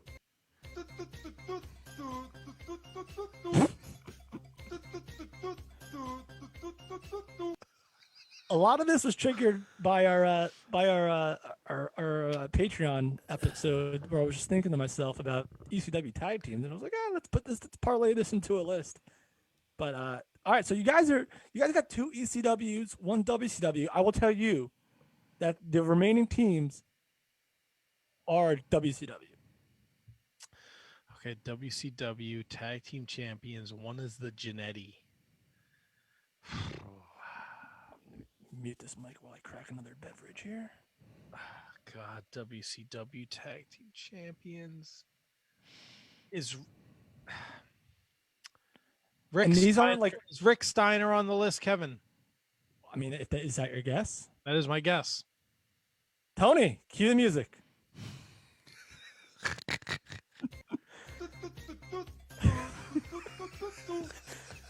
What number? Number 5. Holy shit! Then that means number 4 is still in play.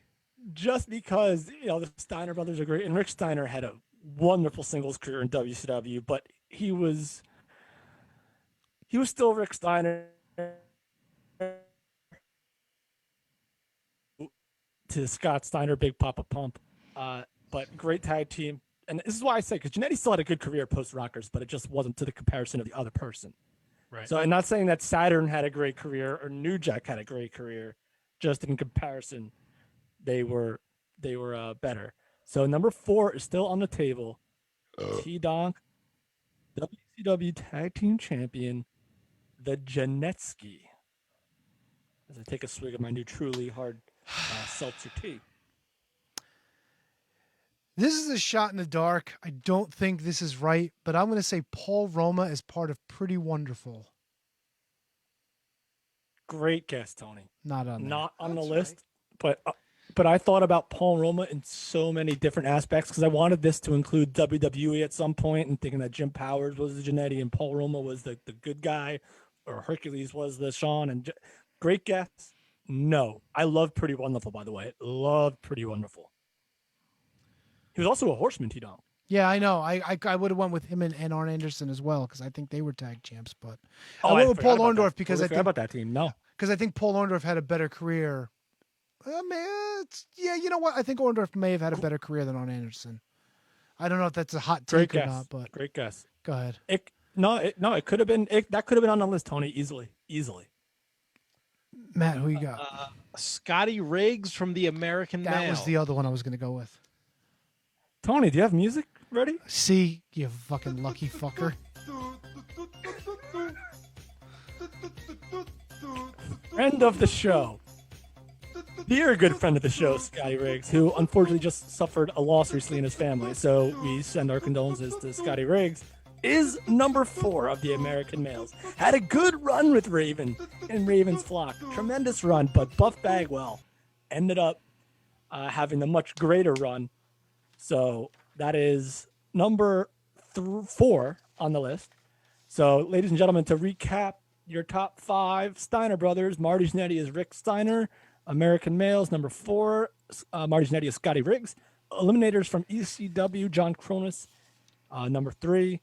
Gangstas, Mustafa, number 2. And Harlem Heat, number 1, Stevie Ray. And by no means is this a slight on these professional wrestlers. It's just that the other half of their tandem had a much better career. So there you go, boys. That's the top 5 from KJG this week. It was a good one. That was a good one. That was a good list, Kev. All right. Beautiful. That's tough, man. All right, Tony Macaroni. Are you what do you got what do you got for us tonight? I got a back and forth if you want, because we're kind of running late, but I do have we'll do a one question version of Can You Beat That? Okay. All right. I'm gonna since Kevin lost last time terribly, I'm gonna give Kevin the opportunity on this one. I might have a second question. I don't know. We'll see how this one goes. All right. Kevin. Yo. This one's called On Foreign Soil. And this one has 1, 2, 3, 4, 5, 6 possible answers. The question to you is this. In the history of the WWE Championship, the belt has changed hands 6 times. Actually, that's not true. It changed hands 7 times to 6 different men on foreign soil, not the United States of America. And no, I'm not counting anything with Antonio Inoki and Bob Backlund. It's completely separate from that. 7 times, 6 men won the WWE Championship on foreign soil. I just want you to name the 6 men. How many can you name? I thought this was a back and forth. Oh, no, you know what? Fuck it. Go for it. How many can you name? I kind of wanted to do the back and forth. No. We'll do it as one question. We'll do it as one question. I don't know what that means. What does that mean? Winner takes all. Standard, can you beat that? Yes. 6 men have won the WWE Championship on foreign soil. I can name 2 off the top of my head. Matt, Kevin says he's got 2. I have 3. Matt's got 3, Kev. WWE champion? Are we talking like world? We're talking WWF/WWF/WWE Championship. We're not talking world. We're not talking any other WCW belts or anything like that. God, I wish this was a back and forth. Matt says he's got 3. It's a European championship. That's...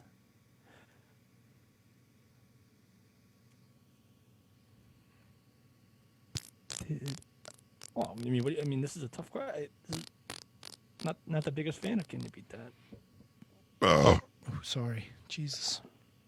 So Matt, how you doing? Good. How are you? I'm feeling better now that I got MLW off my chest. Nice. Good. Yeah, it was bad, really bad, pretty bad. I agree. Well, while Kevin is thinking, be sure to follow us on all forms of social media at Wizards Podcast, Twitter, Instagram, Facebook. If you are listening to this in podcast form, thank you for the download. Thank you for the listen. If you're ever around on a Monday night, check us out on the Facebook, facebook.com/Wizards Podcast. And of course, on the rant, GimRadio.com. Facebook was hopping tonight. Thanks to everybody for joining in. We had a nice little crew going. Yeah, thanks for dropping that in the other group, Kev. It really worked out, I think. I can name 4. Kevin's up to 4. Matt, what do you got? I have 5. Matt's got 5, Kev. Either you're letting him play or you're running the table. You're like a fucking savant. How the fuck do you like Kevin needs thinking music. There's only 6? There's only 6. One person was... Are any of them repeats? Yeah, one person was so nice he did it twice, but you only got to name him once. You just got to name the person that won. That's all. I know. I'm just trying to think. I'm thinking countries and not people. And a lot of them are the same country. All the people that I have are the same country. Then you're probably missing the one Matt's missing.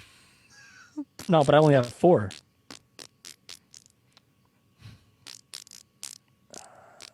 This is WWE Championship. WWE. What am I missing? 'Cause you mentioned WWF, so that's got to mean something. Could mean whatever you want it to mean. No, I'll let Matt do it because I can only name 4. Matt, you know what? No. I don't want to keep the people. So Matt, go for it. Matt, can I just name my 4, and then Matt? No. Matt can name the 5th one. No, not how the game works, Kev. No, well, no, but I know my 4. No, are locks. My 4 are the locked. top 5 is not Tony's top 5. My 6 are locks, Kevin. How's that sound? You Googled it, you son of a gun. Yeah, I Googled it. Ultimate Warrior, WrestleMania 6. Bing, that's 1. Had that Bret one. Hart, Rover Ric Flair, and Saskatoon, or Yes, whatever. I don't know who Rover Ric Flair is, but that's number 2. Had that one. The Montreal Screwjob. Bing, number 3. Triple H at whatever that WrestleMania was in Canada. WrestleMania X8 over Chris Jericho. That's 4. Those are the 4 that I had.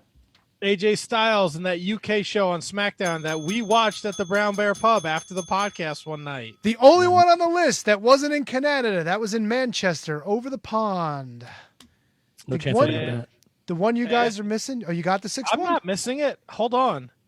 It's John Cena at like Unforgiven or something like that, right? It was at Unforgiven in Toronto. He defeated Edge and he defeated Randy Orton at Breaking Point in Montreal. So he was the double. Yes. How the fuck did you get that? Kev, that I'll give you a last chance to redeem yourself. You know when we're doing these superstar profiles, I go through the guys and I go through every single pay-per-view to find out if they had a match and what the ratings were for these matches. But we didn't do a profile on John Cena, Edge, or Randy Orton yet. No, but one of the guys that you picked and both times actually were active during these eras. For the one that we're going to do a profile on this month was very active in 2006. Okay. Kev, I'm going to give you one chance to redeem yourself. Oh yeah. I got a question here. I hate this. I'm like Tony. If we can eliminate this, I'll eliminate picks. No, it doesn't work that way. Sorry. Oh, damn it. Give it a shot. Kev, I'm going to give you the topic, and you're going to tell me if you want to play or pass, and then I'll tell whoever's going to play how many answers there are to the question. Make it interesting. This one's called WrestleMania One-on-One None. One-on-one None. WrestleMania. Kev, do you want to play or do you want to pass? One answer. I'll pass. Matt? Wait, how many answers? The question has one answer. Oh, no. All right. What do you got for me, Chunky Monkey? Are you doing it, Kev, or are you passing? No, I mean I already said pass, so let him do it. Do you want to do it? I'll give you a chance. He said pass. I can't change my fucking pick. He said pass. Give me the question. Matt. The answer to the question is the only WrestleMania that did not have a one-on-one singles match between two men. We did this already. No, we didn't. Fuck off. The only WrestleMania that did not have a singles match between two men. All right, let's think.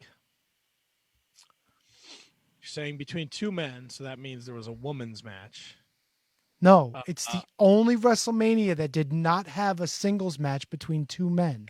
Maybe we didn't. Why would you say between two men? Why wouldn't you say a singles match then? Because it's between two men. It's the only WrestleMania that didn't have a one-on-one match between two men. Are you fucking dense? So you're telling me that this could be a trap and there could have been a singles match between two women? The only qualification is there's no singles match between two men on one WrestleMania card. Which WrestleMania is it? WrestleMania 2000. You fucker, you nailed it. Damn. Wow. Why did I know that? There's absolutely no reason for me to know that other than that we already did it. We didn't do it. What do you mean we did it? I don't know how, but I knew that. And there was no reason I would ever know that. Maybe it was one of the podcasts I listened to, I guess. Matt knew it and we never did it. That's true. Fucking A, dude. I'm just not that smart. I mean, if it was a 4-way for the title. Yep. I'm sure there was some fucking crazy ladder match. Jericho, Benoit, Angle had a 3-way, right? Yep. China beat somebody. China was in a 6-man. China was in a 6-man with like Eddie Guerrero. Oh, and the fucking right to censor. Yep. That was Jacqueline and the only women's match I think was the Cat and Terry? Reynolds. Yes. Yeah. That was the only singles match of the whole show, and it was a women's match. This game How's fucking that? Sucks. How about that? Hell of a question. It's a great question, and I knew it, and I said, pass. Measures at play. Game sucks. Good night, Gracie. I'm El Fantasmo. Did you hear that? Kevin said your game sucked. No, not his game. No, my game. Well, special thanks to tonight's guest, CW Anderson, at ECW Anderson on Twitter and Instagram. Make sure you give him a follow. We'll be back next Monday night. We may or may not have some guests. Yeah. Which That's is unfortunate. nobody's fault. These things happen. But we're working on remedying the situation. Be sure to tune in Wednesday night here on the Rant, rantiumradio.com and facebook.com/Wizards Podcast for the AEW Dynamite post show featuring myself, Ant Money, and Kate the Great. Again, patreon.com/Wizards Podcast. Check out our bonus shows. I think they're really fun. I think you'll really enjoy them. And of course, manscaped.com. Use the code WIZARDS at checkout. You'll save 20% and you'll get free shipping, and you will be so much happier knowing that you're manscaped. Ooh. And you're free as a breeze. That's right. Oh, I just make up madisms. I have a lot of madisms. Free as a breeze. Free as a breeze. That was almost as good as CW Anderson saying fat guys don't fold. There you go. That's the name of the episode. I'm writing it down right now. That's a good call. As soon as he said it, I knew it. Awesome, guys. All right. Well, we hope you enjoyed the show. Be sure to join us next week for another episode of the Shining Wizards Wrestling Podcast here on the Rant, rantiumradio.com and shiningwizards.com. Holy fuck, dude. Fat guys don't fold. Say goodnight, Gracie. I hate you.